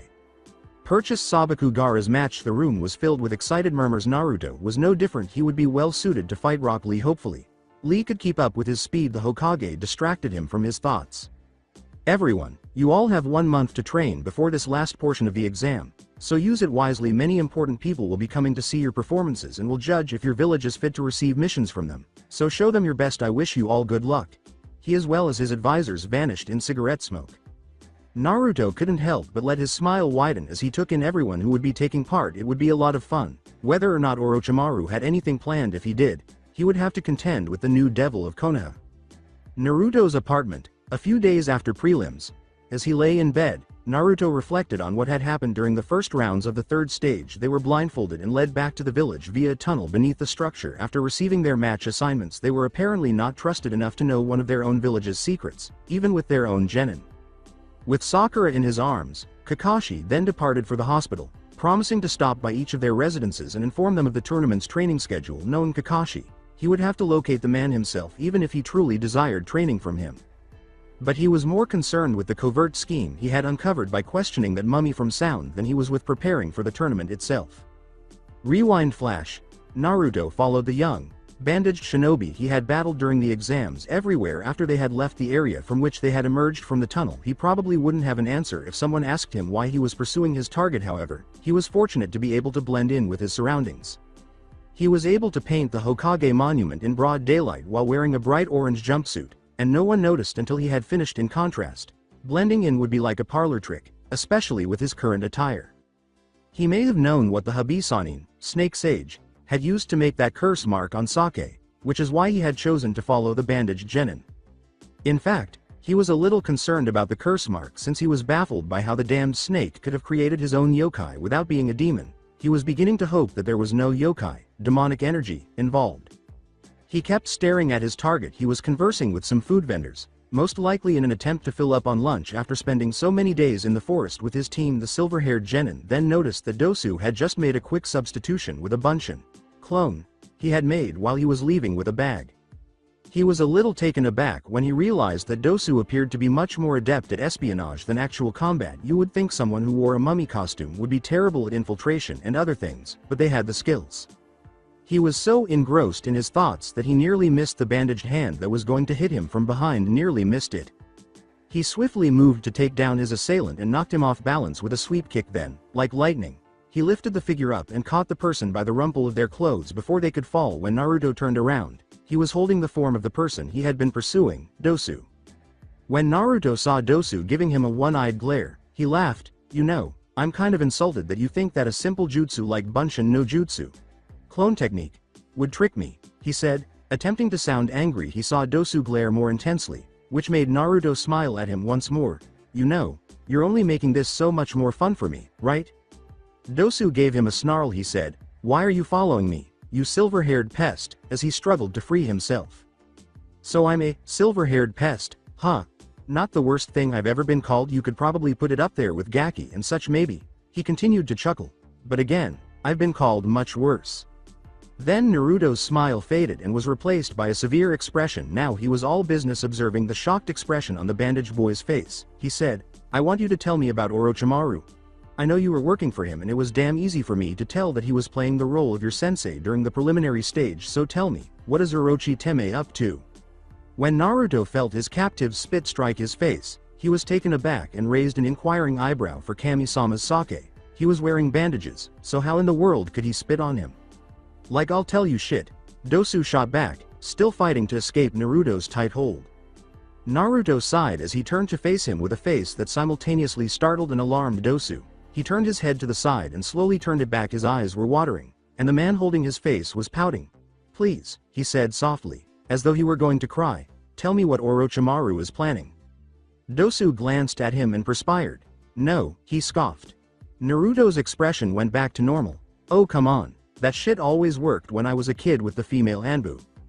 Dosu stated bluntly, well, in case you haven't noticed, dumbass, I'm male. Was he actually attempting to use a method that worked for women on himself? Naruto looked at him suspiciously. I don't know, Naruto said. I mean, everyone thought Gaara was a guy, but look how that turned out. How the hell do I know you don't have a pair of melons under those bandages? On the back of his head, Dosu received a tick mark. When I get the chance, I'm going to murder you. Naruto's expression turned horrified. Oh my Kami-sama, not only is he actually a she, but she's PM Sing. Not even a demon wants to fuck with a woman on her time of the month. Kyuubi was clearly saying, amen to that. In his mind before the demoness inside of him slapped her in the head. Dosu began to stutter incoherently, his expressions appearing to be a mix of anger and sadness. At last, Dosu decided to express his anger. You motherfucking piece of shit. I'm a man, you moron. I have a pair down there if you want to check. Naruto appeared even more appalled. And give those sick Yoi fangirls more ammunition? Not a chance in hell. I hate just thinking about what they would do with it. He was shaking with fear. Then Naruto snarled. Oh man, we're getting off topic here, he said, tightening his hold on Dosu. Tell me what Orochimaru is planning or I will take drastic measures that will be so painful that you will wish you were dead. Dosu swallowed. Naruto appeared to be willing to take risks, however, he also had him. He glanced at Naruto, trying to be cool, and then laughed as if amused. He said, you really think you have me, don't you? This is a foreign village. If I go missing, the other hidden villages will blame Konoha and they will be trusted even less amongst villages. Not only that, but you'll just give Otto a reason to go to war with Konoha. I'm sure Iwa wouldn't mind helping us out. I think with enough convincing that Kumo would help too. It's a losing situation for you. Naruto said flatly, you really think they would do all of that just for a genin? Naruto sighed as he saw Dosu nod. You're an idiot, you know that? Naruto asked, observing his curious expression. We're genin, the lowest of the low. We make up standard military forces, the grunts of the shinobi world. If you think about it, if you were to go missing, you'll be lucky if someone even notices you're gone. In other words, For somebody who is basically a pawn on a chessboard, do you really think you're that important where a war would occur over your disappearance? When Dosu gave it some thought, he paled considerably. Orochimaru would likely assume that he was taken prisoner by the enemy if he vanished, fearing that Konoha might now be ready for him. He would then summon the invasion to maintain his forces. However, Naruto was correct. His disappearance would not spark a conflict. Naruto made the decision to try to close the deal after witnessing Dosu give it some serious thought. Look, you know hubby Teme doesn't care about what happens to you, and to be frank, neither do I, but I'll give you a choice. You can give me the information or I could use force. Your choice, mummy man. Dosu considered his choices. He was most likely taken to an interrogation expert as part of the coercive approach, and those guys were skilled at breaking a man's spirit that sounded like a lot of pain, and he didn't want to go through it himself. He was aware that things would not go well for him if he disclosed the information and Orochimaru discovered that he had done it. In the end, Dosu chose the first of the two choices. Alright, I'll tell you what you want to know, he replied. However, I want protection from Konoha for this. Alright. Naruto gave a nod. If your information is reliable, I believe I can set that up, and just to be sure it's reliable, his pupil dilated and his eye flashed purple, gaining 4 rings. Jigokudo, Naraka Path. A moment later, a big black face that also held a pair of purple rippled eyes exploded through purple fire after a ripple appeared in the ground behind Naruto. Additionally, it had a crown with the kanji for hell on it. Gazing at the creature behind Naruto, Dosu started to question whether it would be wise to share the information with him. It was just something out of the ordinary behind him. He felt a negative energy emanating from it just by looking at it, and it made him want to flee for his life. Conversely, Naruto whistled softly and turned to face the creature behind him. Whoa man, check you out, he exclaimed. Beaming, he turned back to Dosu and said, you just look so menacing and badass, if you want me to be honest with you. So big guy, want to lend me a hand here? The beast obeyed, revealing a huge pink tongue. As it opened its mouth, the creature extended its tongue and twisted it into a hand-like shape.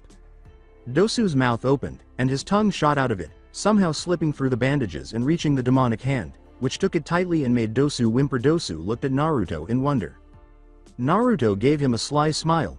Sorry, but he is my insurance. The big guy back there helps me with interrogation. There is a rule to how this interrogation works, though. If you lie to me even once during questioning, the big guy back there will eat your life energy and kill you. Then I can get the information I want regardless. This one just happens not to kill you, understand?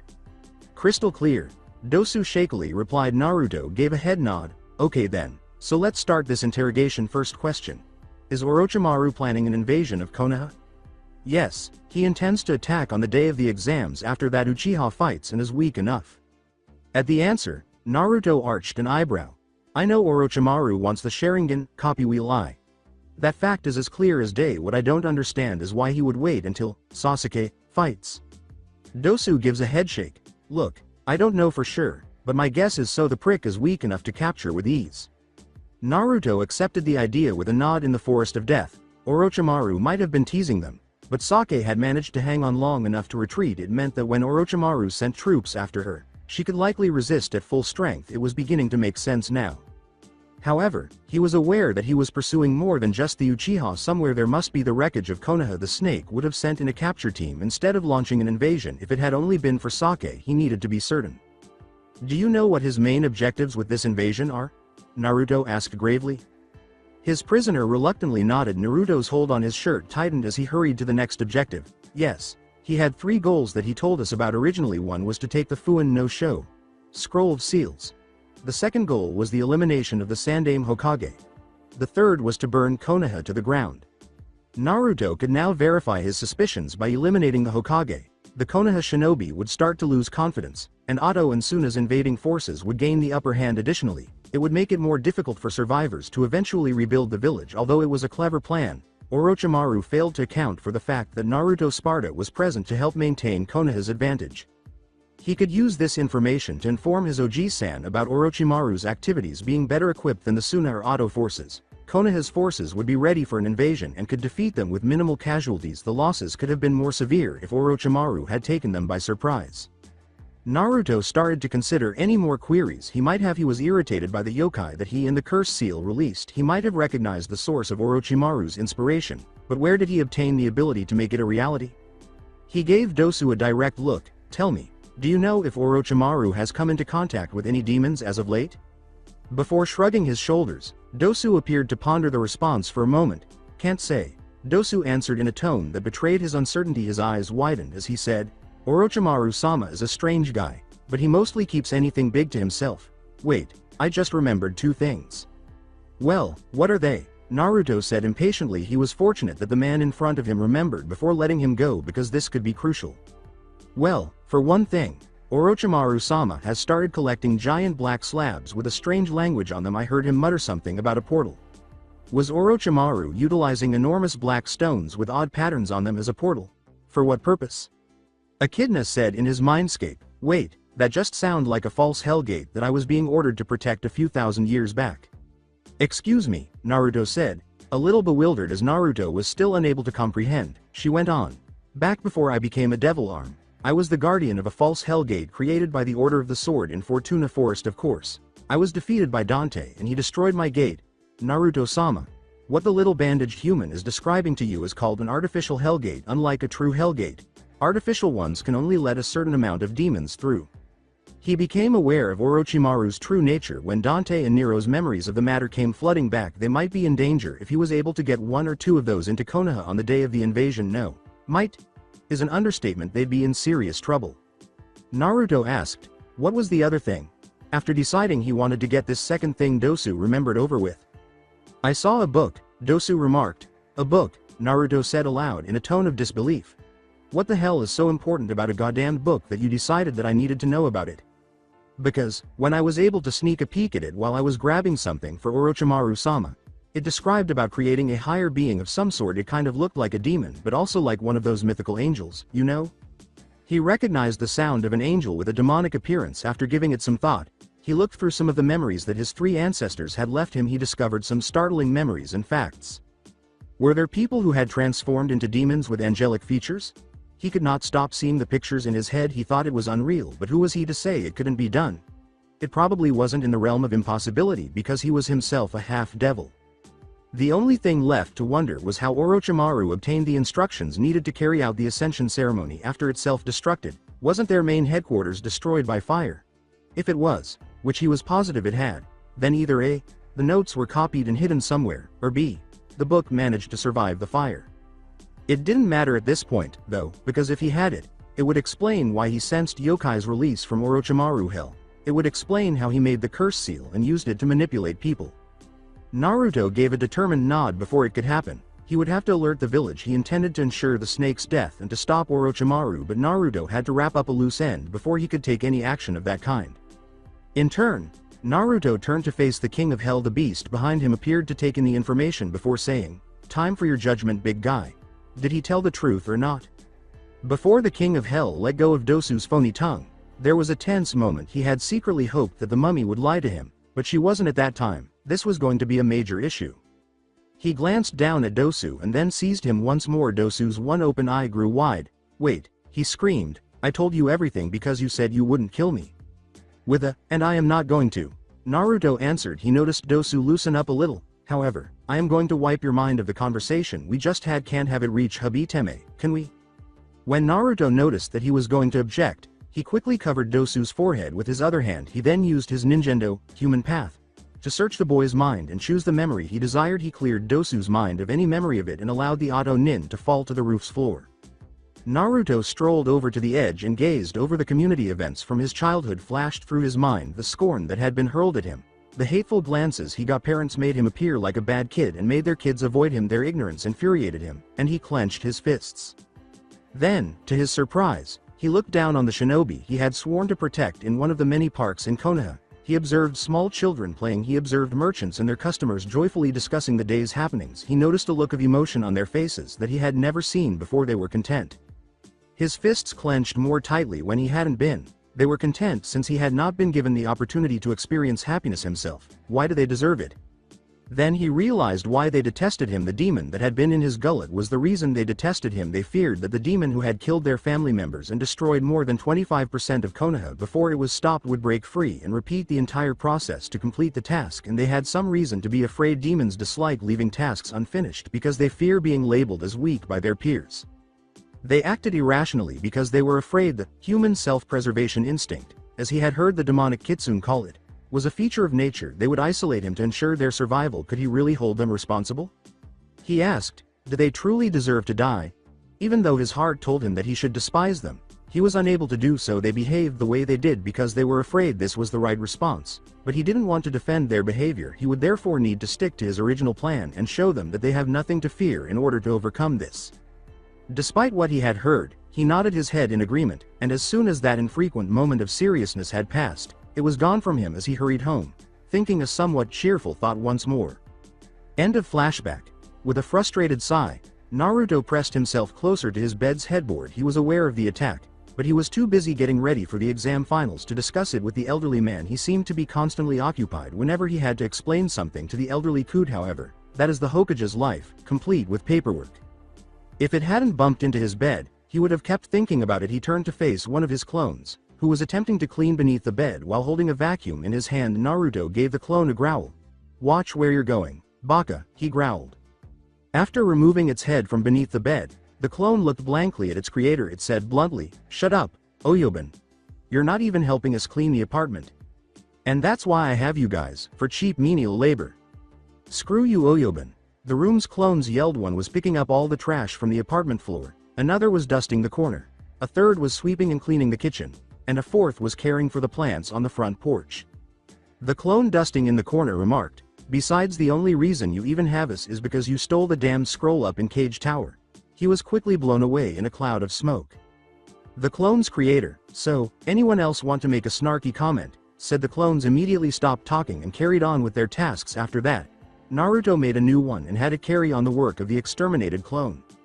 Naruto was about to lay back down after giving a satisfied nod when the door was knocked on. The teenager with silver hair got out of bed and moved in the direction of the door. He avoided the vacuuming clone and opened the door, revealing a purple-haired Anbu wearing the standard Anbu uniform. The Neko cat mask was worn by the individual. Naruto grinned at the way she looked. "Well, hello there, Neko-chan," he said. "How've you been? You never call, you never write. What's a poor boy to think when his favorite Anbu protector disappears from duty?" She was grinning behind her mask, but he couldn't see it. "It has been a while, hasn't it?" she said casually.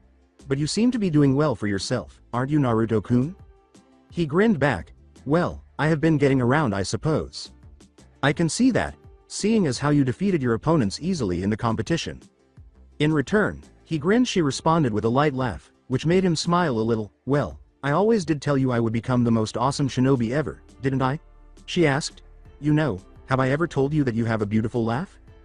Behind her mask, she rolled her eyes. "Yes, you did," she said with a deadpan expression. "When you were a kid, you constantly told me. You once even said that you would one day become my boyfriend." He briefly pouted before grinning broadly once more. "Well, I'm old enough now to become your boyfriend. What do you say?" "In your dreams, Naruto-kun," she replied, blushing behind her mask as she briefly imagined it. He withdrew, covering his heart with his hands. "Ouch," he said. "Your words are so hurtful, Neko-chan," he exclaimed, looking at her with tears streaming down his cheeks. When he realized she wasn't convinced, he gave up trying and folded his arms across his still bare chest. "Well, that failed miserably. However, seeing as how you just suddenly showed up out of the blue again, I'll take a gamble and guess you're not here for pleasantries." She confirmed with a nod. "Yes, Hokage-sama has asked that you report to the tower immediately for a meeting." He acknowledged, understood, and went into business mode. He pivoted and peered back into the apartment. He shut the door behind him and trailed his former guardian to the tower, saying, "Guys, get this place cleaned by the time I get back." A few minutes later, in the Cage Tower, when Neko and Naruto walked in, the old Cage was talking to his old student. They abruptly ceased talking and turned to face the two. The elderly man gave them a smile. "Thank you, Neko," he said. The three of them watched as Neko departed in a cloud of smoke and the signatures in the room vanished. "All Anbu, leave us." The room's walls were all covered in a silencing seal. Sarutobi's gaze shifted to the young man before him. He had never witnessed the boy's power and skill in the preliminary rounds, and the skills he demonstrated only strengthened his belief that he was telling the truth about this. After lighting his pipe, the elderly man rubbed his long, white beard. "Naruto-kun, congratulations are in order for your wins during your matches," he said, grinning slightly. Neither Naruto nor he smiled. His expression remained stern. "We're having problems, Oji-san," he said bluntly. The older men both took on the same facial expression with seriousness. Jiraiya said, "What's the matter, Gaki?" At this point, he sincerely hoped that he was mistaken about the seal issue. Both men tensed when he said, "It's Orochimaru." Nevertheless, he went on, I have knowledge that he is going to attack the village on the day of the exam's finals.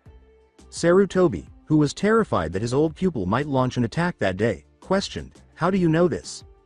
He chose to elaborate after noticing the men's curious expression. "I had my suspicions for one thing. He was with us during the exams. He was disguised as the sensei from Auto." "How could you tell it was him?" "Naruto-kun. 3 things led me to believe it was him. 1. He smelled of snakes. 2. His chakra signature felt familiar. The third thing is what disturbed me the most, though he was emitting the same yokai as the Ten no Juin. Cursed seal of heaven. It was without a doubt the damned snake." The white-haired Sennin questioned, "But kid, Orochimaru is human, how would he have yokai?" "I have a theory that was given to me by Echidna. The soul of Gilgamesh. The world was much more advanced thousands of years ago, before our current era. According to Echidna, she once had a sort of partnership with an organization called the Order of the Sword, which was purportedly committed to defending the world from demons, but in actuality, their goal was kind of world dominance. Echidna had an agreement with them for their religion, which was the worship of the devil and my ancestor Sparda. The leader served as a kind of human priest. He and his supporters employed a ritual known as the Ascension Ceremony. In essence, the ritual transformed people into angel-like demons with the capacity to transform between human and demon forms. It's the only explanation for what's happening, but I can't be certain." The two sat there in shock at the thought of one of the village's biggest foes possessing demonic powers. An Orochimaru with demonic abilities could only increase the Habi Sennin's strength and actively threaten the village in ways they might not even be able to handle. The elderly Hokage raised his wrinkly hand to massage his temple, saying, "My boy, if what you're saying is accurate, then this could be a very serious situation. Where did you find this information, please?" "I used the Jigokudo ability of the Rinnegan, Samsara Eye, which is essentially an interrogation ability," he retorted. "I got it off one of the Auto Shinobi. If someone answers all of my questions truthfully, I can be certain that the information was accurate because the King of Hell will devour their souls if they lie even once. I know the person I questioned was telling the truth because he lived. I then erased the memory from his consciousness." The two adults looked at each other, seemingly understanding each other's thoughts, and nodded before turning to face Naruto, ignoring the fact that they had heard another Rinnegan ability. After giving Naruto a quick glance, Sarutobi said, "Thank you for the information, Naruto. You just probably saved the lives of thousands, as well as important figures attending the finals." The old Kage then reached down and produced 2 scrolls, which he threw to Naruto, who caught them in his hand. "It's a good thing that I was about to assign you these missions anyway." When Naruto saw that the scrolls were both a rank mission scrolls, he was shocked because he was only a genin and was receiving 2 solo missions. He was obviously pleased that his grandfather figure trusted him so much, but this was the first time a genin had ever received a solo mission that wasn't a D rank.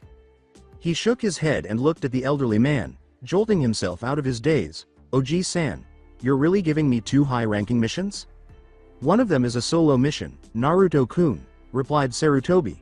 "The other one is a joint mission with Jiraiya-kun here." "Whoa, I'll be collaborating with Ero Sennin." The Kage merely laughed in his chair as the man's face faltered. With a wry smile, Sarutobi turned to face his pupil. "You know Jiraiya-kun. I believe he was spot on with that one, wasn't he?" "Yes, you will be working with him," the man said, picking himself up off the ground and turning back to the silver-haired teenager as he proceeded. Naruto opened the mission scroll and read, "Your objective is to find my other errant pupil, Senju Tsunade. She was last seen gambling in local casinos on the outskirts of Hai no Kuni, Land of Fire." "So, is it good that she is a gambler? So, why am I an Ero Sennin being sent after this broad?" Jiraiya and Sarutobi suppressed a laugh. "Guess not then." He mentally noted that he would challenge her to a game of cards when they returned.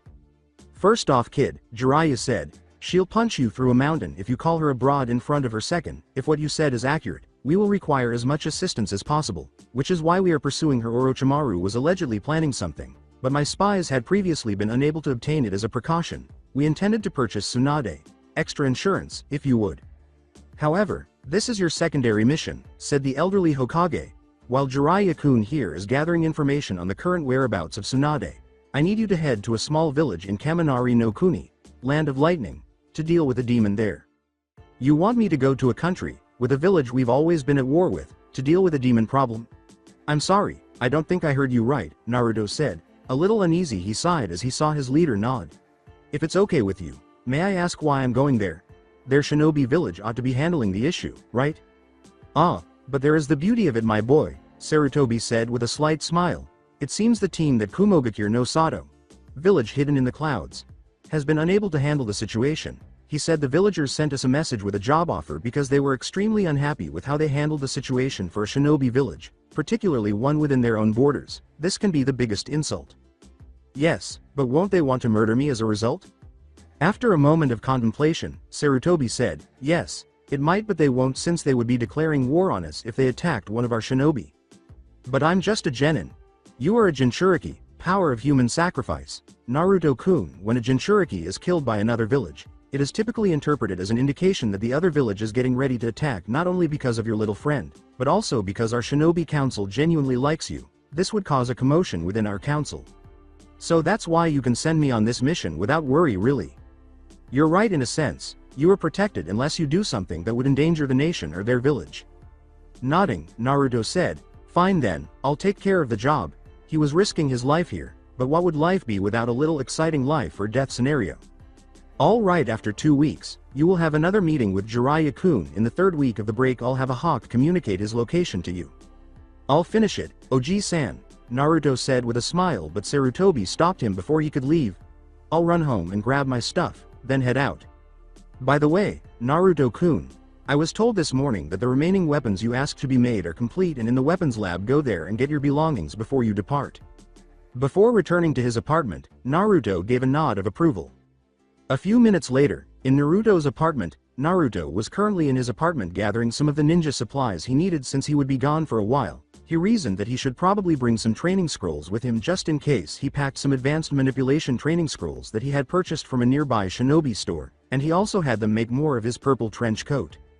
Additionally, he sealed away a few other scrolls on fuinjutsu, sealing arts, and kenjutsu, sword arts. He reasoned that since he would eventually own one of his ancestors' swords, it might be best to learn a few kenjutsu moves. Knowing a few techniques that could be used with them beforehand would probably be very helpful in developing ideas for more, as well as learning the techniques that came with the abilities.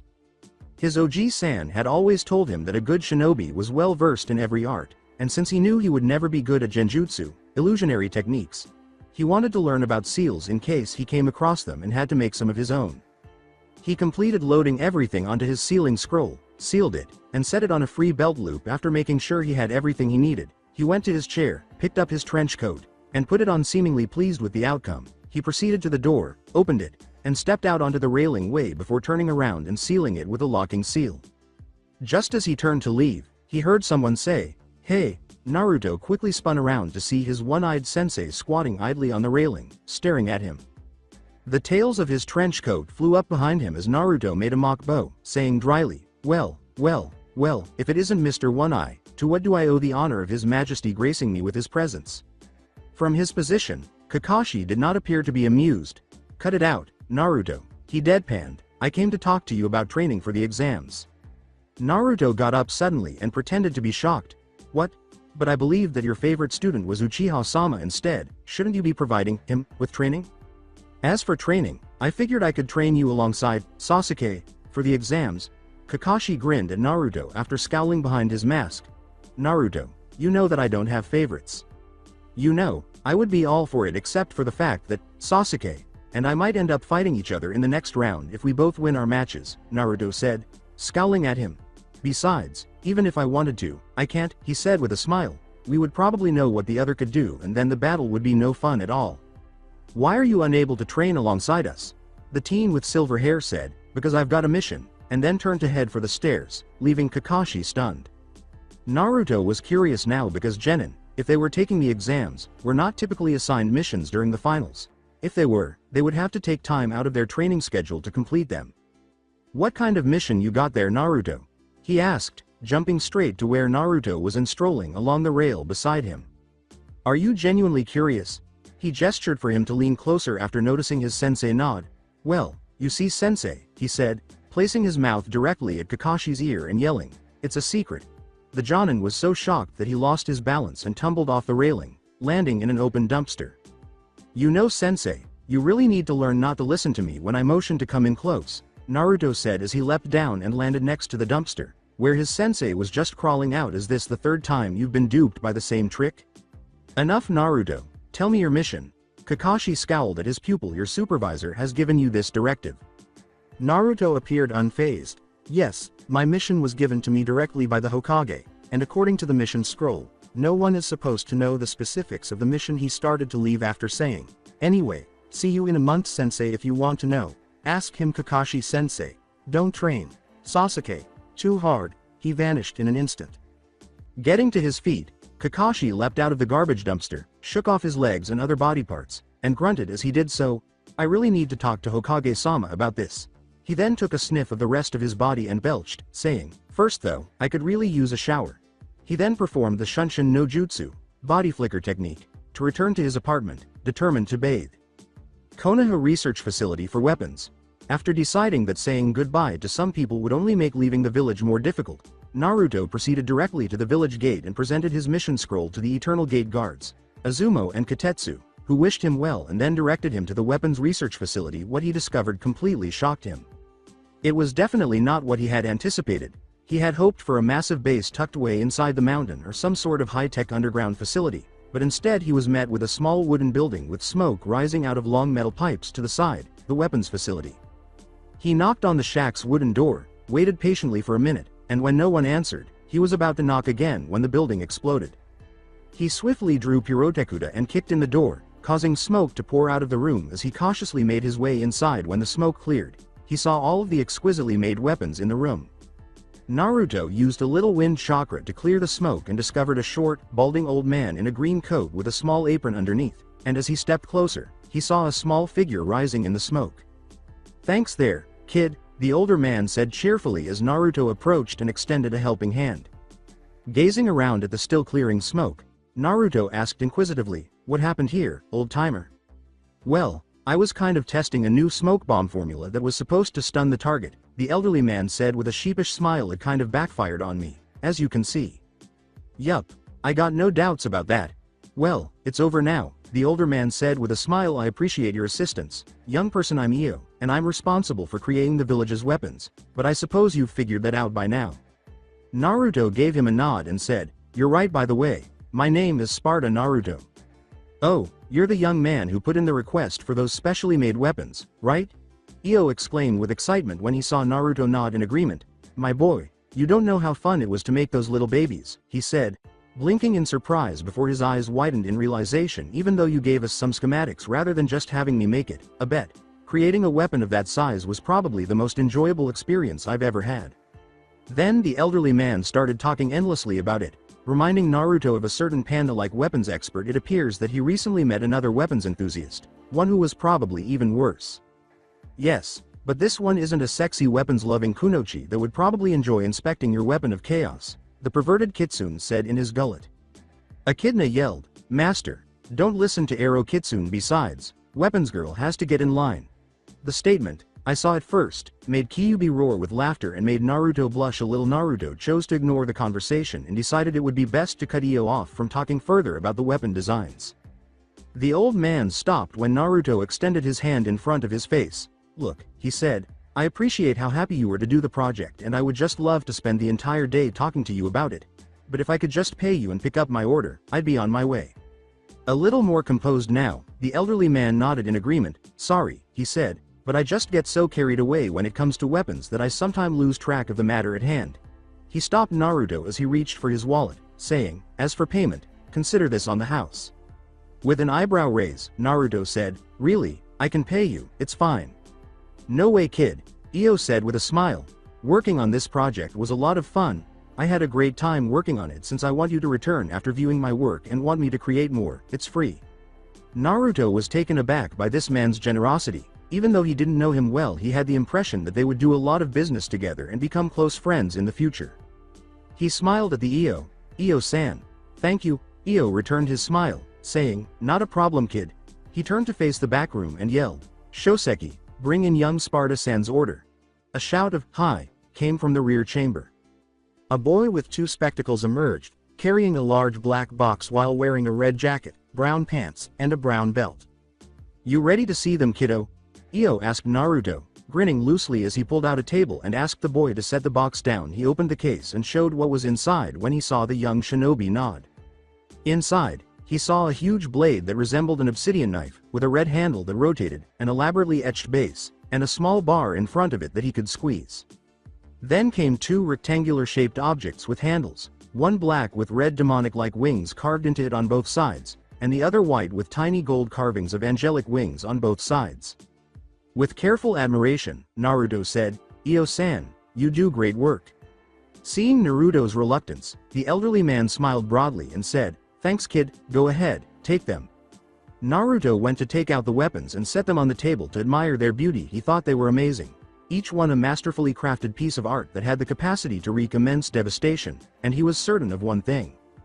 Io turned to face him and said, "Naruto-san, give Shoseki your code so he may sew on the weapons holster for your two guns, as you call them, while I explain the workings of the weapons to you." Naruto took off his coat and gave it to the assistant, who proceeded to the back room to sew on the holster.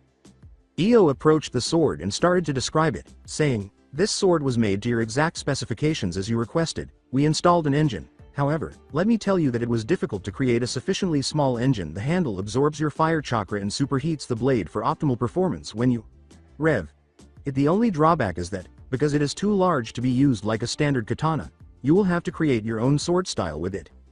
"Those two little babies right there weren't hard," he said, pointing to the two handguns. "They are compressed into tiny balls in the barrel, resembling cannonballs. When you channel regular or elemental chakra into them once more, it depends on how much you compress into the ball, but the attacks could be anything from minor to deadly. You don't need to be concerned about them breaking easily because the exterior is also composed of metal."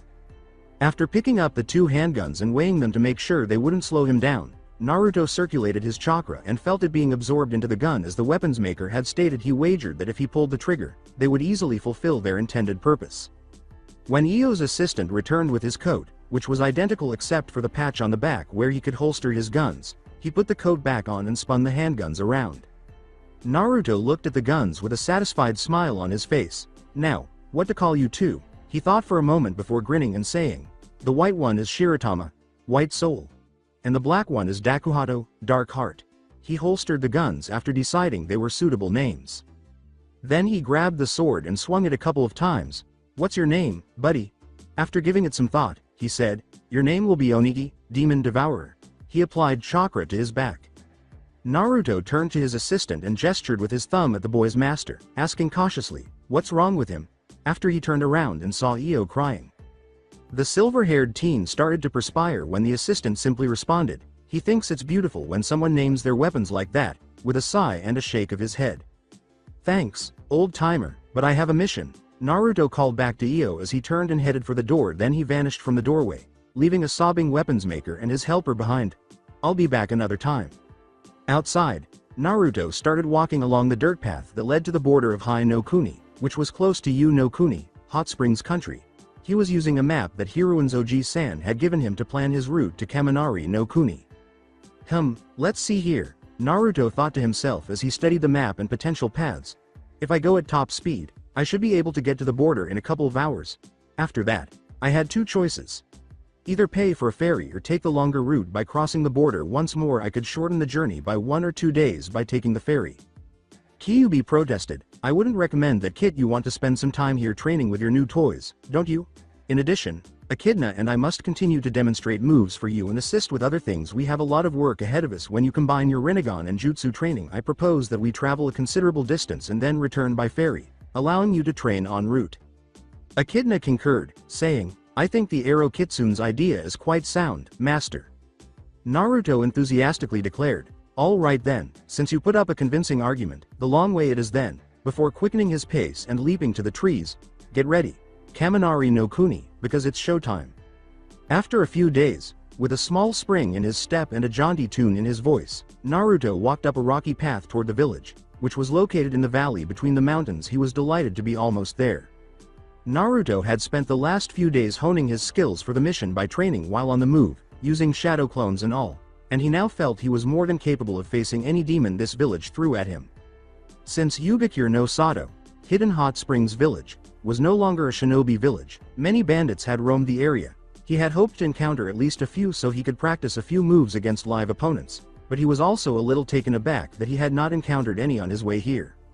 After walking through the mountainous areas for an hour, Naruto finally reached the last hill and could see the village below. It was a medium-sized village with many smaller buildings and a few large ones, and there were numerous mining entrances all around the outside.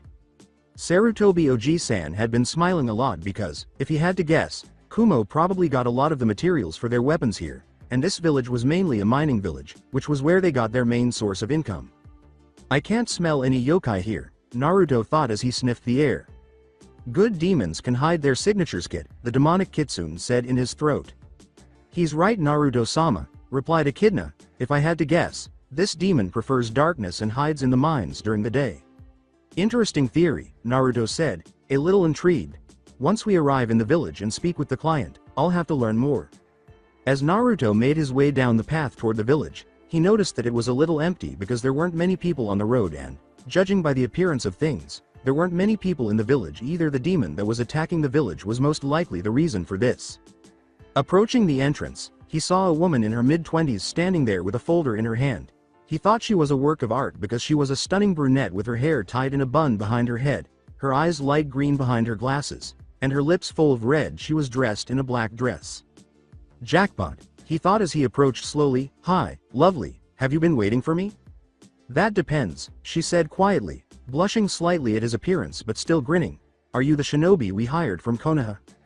With a sly smile, Naruto dropped to his knees and took her hand, saying, that would be me, Naruto. Sparda Naruto is my name. I'm here to help, ma'am. He kissed her hand, making her blush more intensely and making her laugh a little. You really are a charmer, don't you? Sheepishly rubbing the back of his head, he said, yeah, I get that a lot. No you don't, his kitsune devil arm sarcastically said. Shut it, fuzz face, Naruto commanded, glancing at the woman. I take it you're taking me to the contact? Yes, she said, turning to leave with Naruto chasing after her. My name is Yuko. I work as the village mayor's assistant. Yup, just like I thought, nearly a ghost town now. Naruto turned to face her and said, if you don't mind me asking, how long have these attacks been going on? After noticing that there weren't as many people as he should have. She responded, it's been almost 2 weeks now. While maintaining a straight face, the demon suddenly appeared and began attacking miners who ventured into the mines. A few days later, it declared the region to be under its control and began raiding the village itself. Almost nothing we could do was left then. About 2 weeks ago, Kumo sent shinobi to help us, but even though 2 of them were Jinchuriki, they were unable to do much. For a moment, Naruto stopped thinking, were they individuals similar to his former self? Who were they strong? What abilities were bestowed upon them by their demons? He asked himself these questions, but one question stood out above the rest. Would he have to engage in combat with them? He truly had no desire to engage in combat with them. In a way, they were military allies. They were, in a sense, kindred spirits because they likely experienced the same anguish, loneliness, and suffering that he did as a child. No, he wanted to avoid fighting them as much as possible. He also started to wonder what the biju-tailed beasts contained within them. Hey Kyubi, Echidna, do you know who Kumo has? Echidna recalled, from what I recall, they had Hachibi and Nibi as their demons. Really, Yuki and Matabi, my 2 favorite biju, Kyubi remarked mockingly. Okay. Well, I like Matabi. She's a little sexy kitten and incredible in bed. Women say men are perverts, but Matabi makes people like Jiraiya seem normal. Naruto's perspiration fell. Naruto was also prompted to consider 2 other questions. Is it even possible for someone to make Ero Sennin look normal? Yo, 2 things I want you to answer. 1. You guys have names? Feeling Naruto nod his head, he sighed in exasperation. Of course we have names. Baka, what? Did you think that our monikers humans gave us were our true names? Well, you were wrong. My name is Kurama, not Kyubi. Well, that was easy. Why didn't you just tell me from the beginning? Kurama yelled, because you never asked, you smartass. Okay, I get it. Thank you. I'll try and be more considerate next time. Good. Now what was your second question? If you and Matabi screwed when you were still outside of containers, isn't that like fucking your sister in a way? Well, demons don't see it that way. Even if you're related in some way, a mate is a mate. He ignored his friend's outburst of rage when he noticed the woman next to him waving a hand in his face to get his attention. Yeah. Okay Kurama. Whatever helps you sleep at night. Sorry, I was spacing out. What was it? Yuko said, I've been trying to get your attention, with a hint of concern. We've been at the front of the office for a few minutes now. Are you alright? He glanced ahead and saw that they were in front of a gray cylindrical building, probably the mayor's residence, with a balcony on top. Overall, it was a rather interesting location. He grinned, deciding he didn't want to worry her. Yeah, he answered casually, I've just been processing the information you've given me so far. She also grinned. Good, then I know the mayor wanted to see you as soon as you got into town, so why don't we head inside? He gave her a smile, Of course, lead the way, my beautiful flower. She gave him a playful punch while blushing intensely. When she noticed that he was still smiling, she pouted and gave up, saying, "Stop it, that's embarrassing. Jay, just follow me." They laughed as they entered and made their way to the mayor's office. Office of the mayor. What do you mean you hired another group of shinobi? This shout came from inside village mayor Hiro Kutra's office as one of her teammates was preventing a furious red-headed Kumo nin from biting his head off. Karui, chill, a boy with dark, spiky white hair and a lollipop in his mouth, said he had on shin guards, hand guards, and an oversized shirt with a hood. He carried a sword on his back and a Kumo headband on his forehead. If you don't calm down and you kill him, we'll cause an incident. The whole village will hate us and force us out. Then Raikage-sama, lighting shadow, will force us to clean the public restrooms as punishment for a week for failing.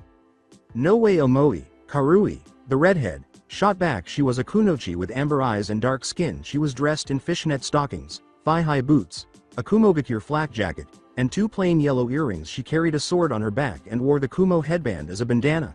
He fucking hired another group of shinobi. There is no way that you're supposed to do that. It's like betraying your own country. Karui, calm down, a blonde with ponytail, said. Her skin tone was fair. She was dressed in black pants, purple fingerless gloves, a short-sleeved black and purple blouse, and a white beaded chain wrapped around her left hand. The Kumo headband was wrapped around her forehead. We don't know that's exactly what he did, so you need to calm down. Enough, Karui, said a sexy blonde in the rear who had otherwise remained quiet. Her hair reached her shoulders in the back, and she had fair skin. She had on a very low-cut outfit that included high boots, red handguards, a short skirt, mesh underneath, and what appeared to be a modified Kumo flak jacket around her stomach. We have enough problems and we don't need you causing more. But, she began, but before she could finish, the enormous, dark-skinned man at her side interrupted her with a hand on her shoulder. The big man was lamely raped. No time for a fire, dear little Spitfire, she said. He was a strong man with a bullhorn tattoo, white hair, and a white goatee. He had on shin guards, shinobi sandals, a white Kumo flak jacket, a white scarf, a red rope around his waist, and black sunglasses. He had 7 swords on his back and a white Kumo headband around his forehead. But B-sensei, she attempted once more. No, little Spitfire, now stop acting like a livewire. Be more like Samui and Yugito. Yeah, feel me. He assaulted him once more. Then B faced the mayor. Why ya hire another village, ya fool?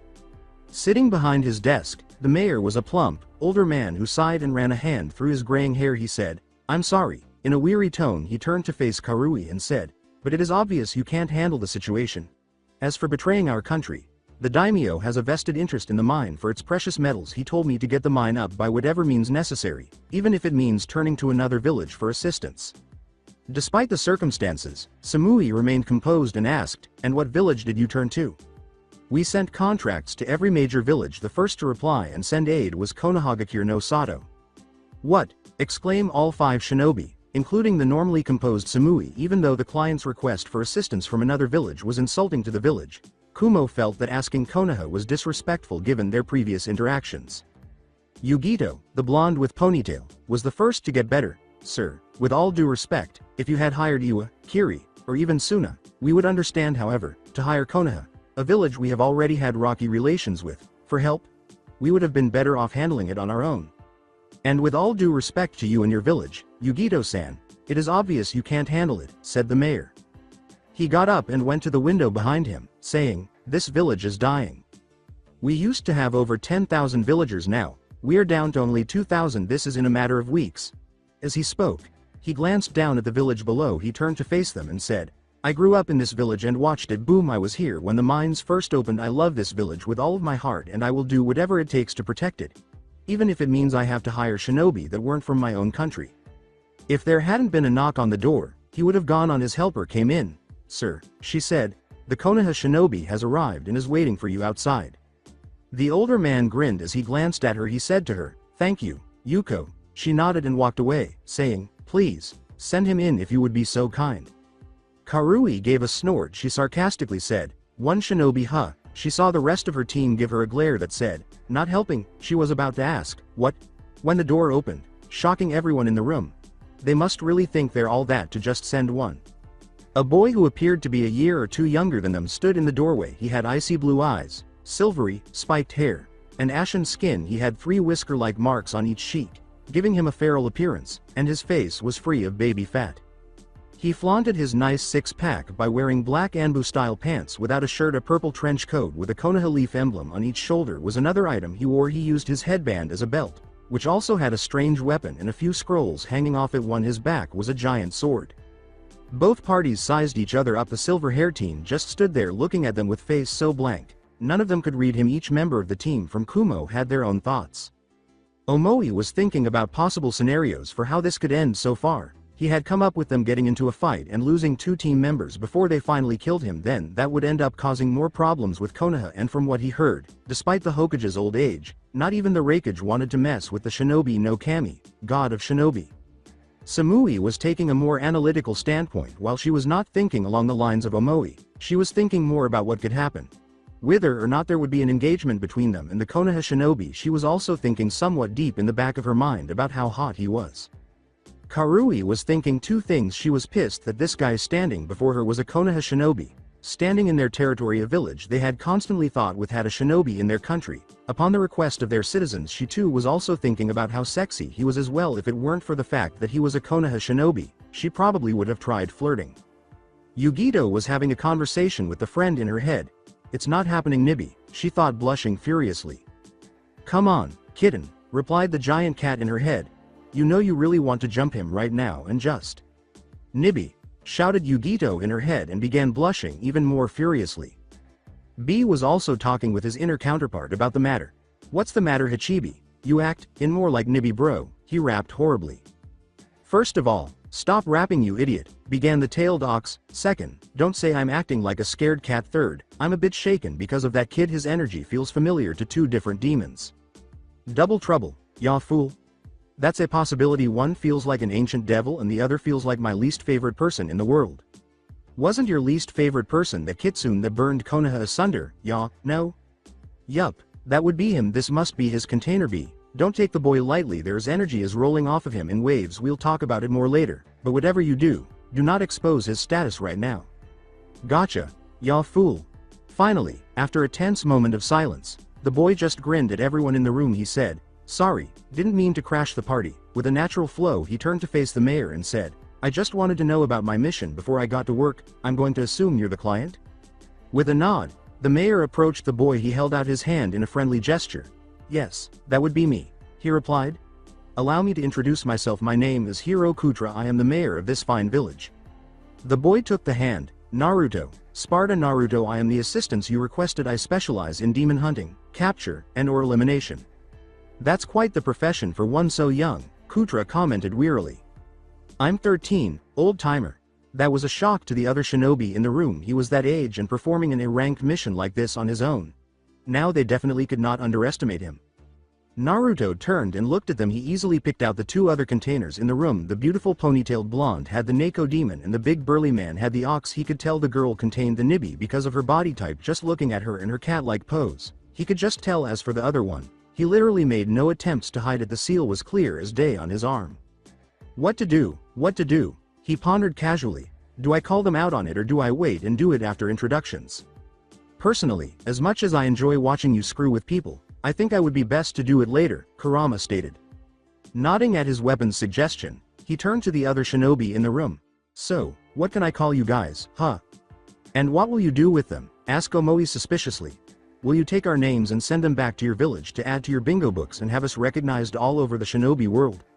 Naruto's sweat dropped at the question. I only wanted to know so I didn't have to refer to you generically like Kumo Nin 1 foot or Kumo Nin A, or, if you want, I could come up with my own names for you. He placed his hands in a pondering gesture. Now, what do I call you? Wait, how about I call you Overthinker? He pointed at Karui. I'll call you Red. He then pointed at Samui. I'll call you Beautiful. Next was Yugito. I'll call you Nibi-chan. Finally, he moved to B. And you get Hachibi Dono.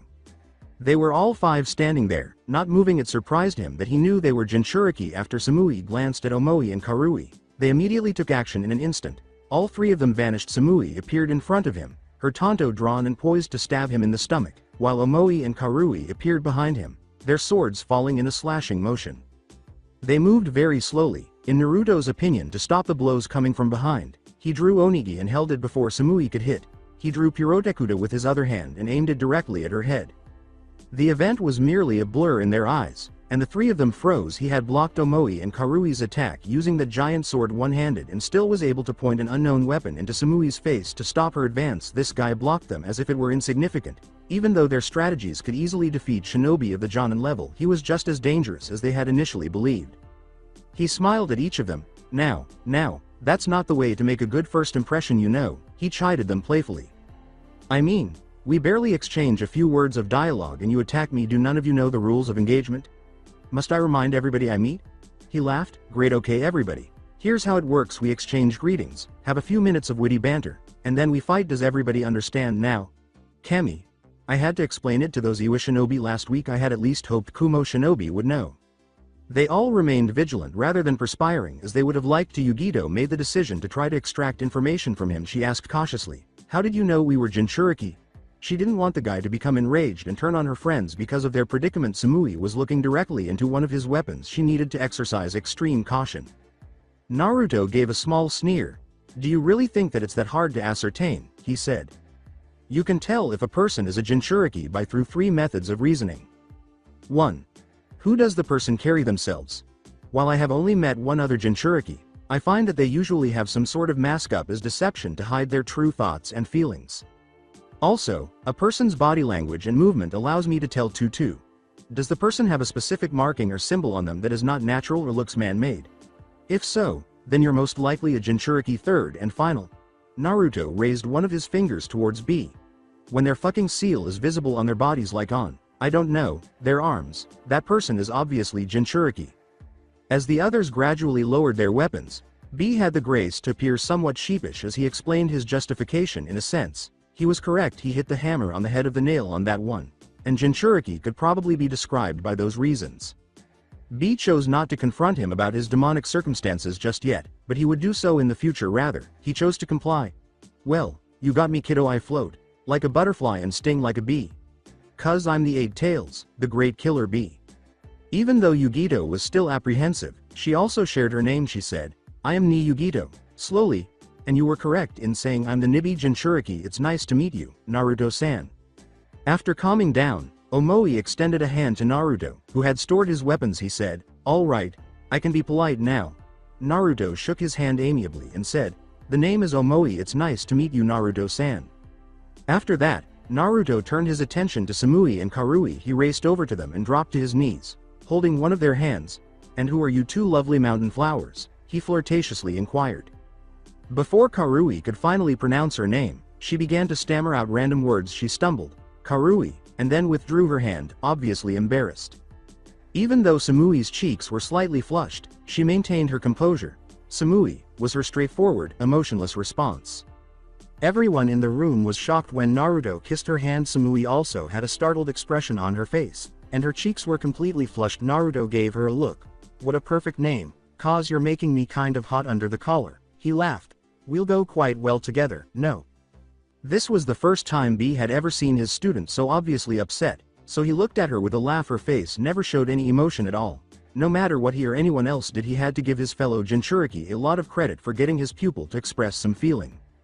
Karui, Omoi, and Yugito watched in disbelief at what had just transpired. Their teammate, whom many of their generation's shinobi had aptly dubbed the emotionless bitch, was blushing profusely. That's not what she ever did. Even some of the most attractive people in the village had asked her out, but she never accepted or blushed. However, this man was genuinely getting results from his flirtation with Samui. They believed that they wouldn't be shocked if the end of the world occurred now. For some reason, a tiny part of Yugito was also envious. He was flirting with Samui, but why? Why hadn't he treated her, or perhaps Karui, the same way? For what reason did? Kitten sounds a bit jealous, a voice in the back of their mind remarked.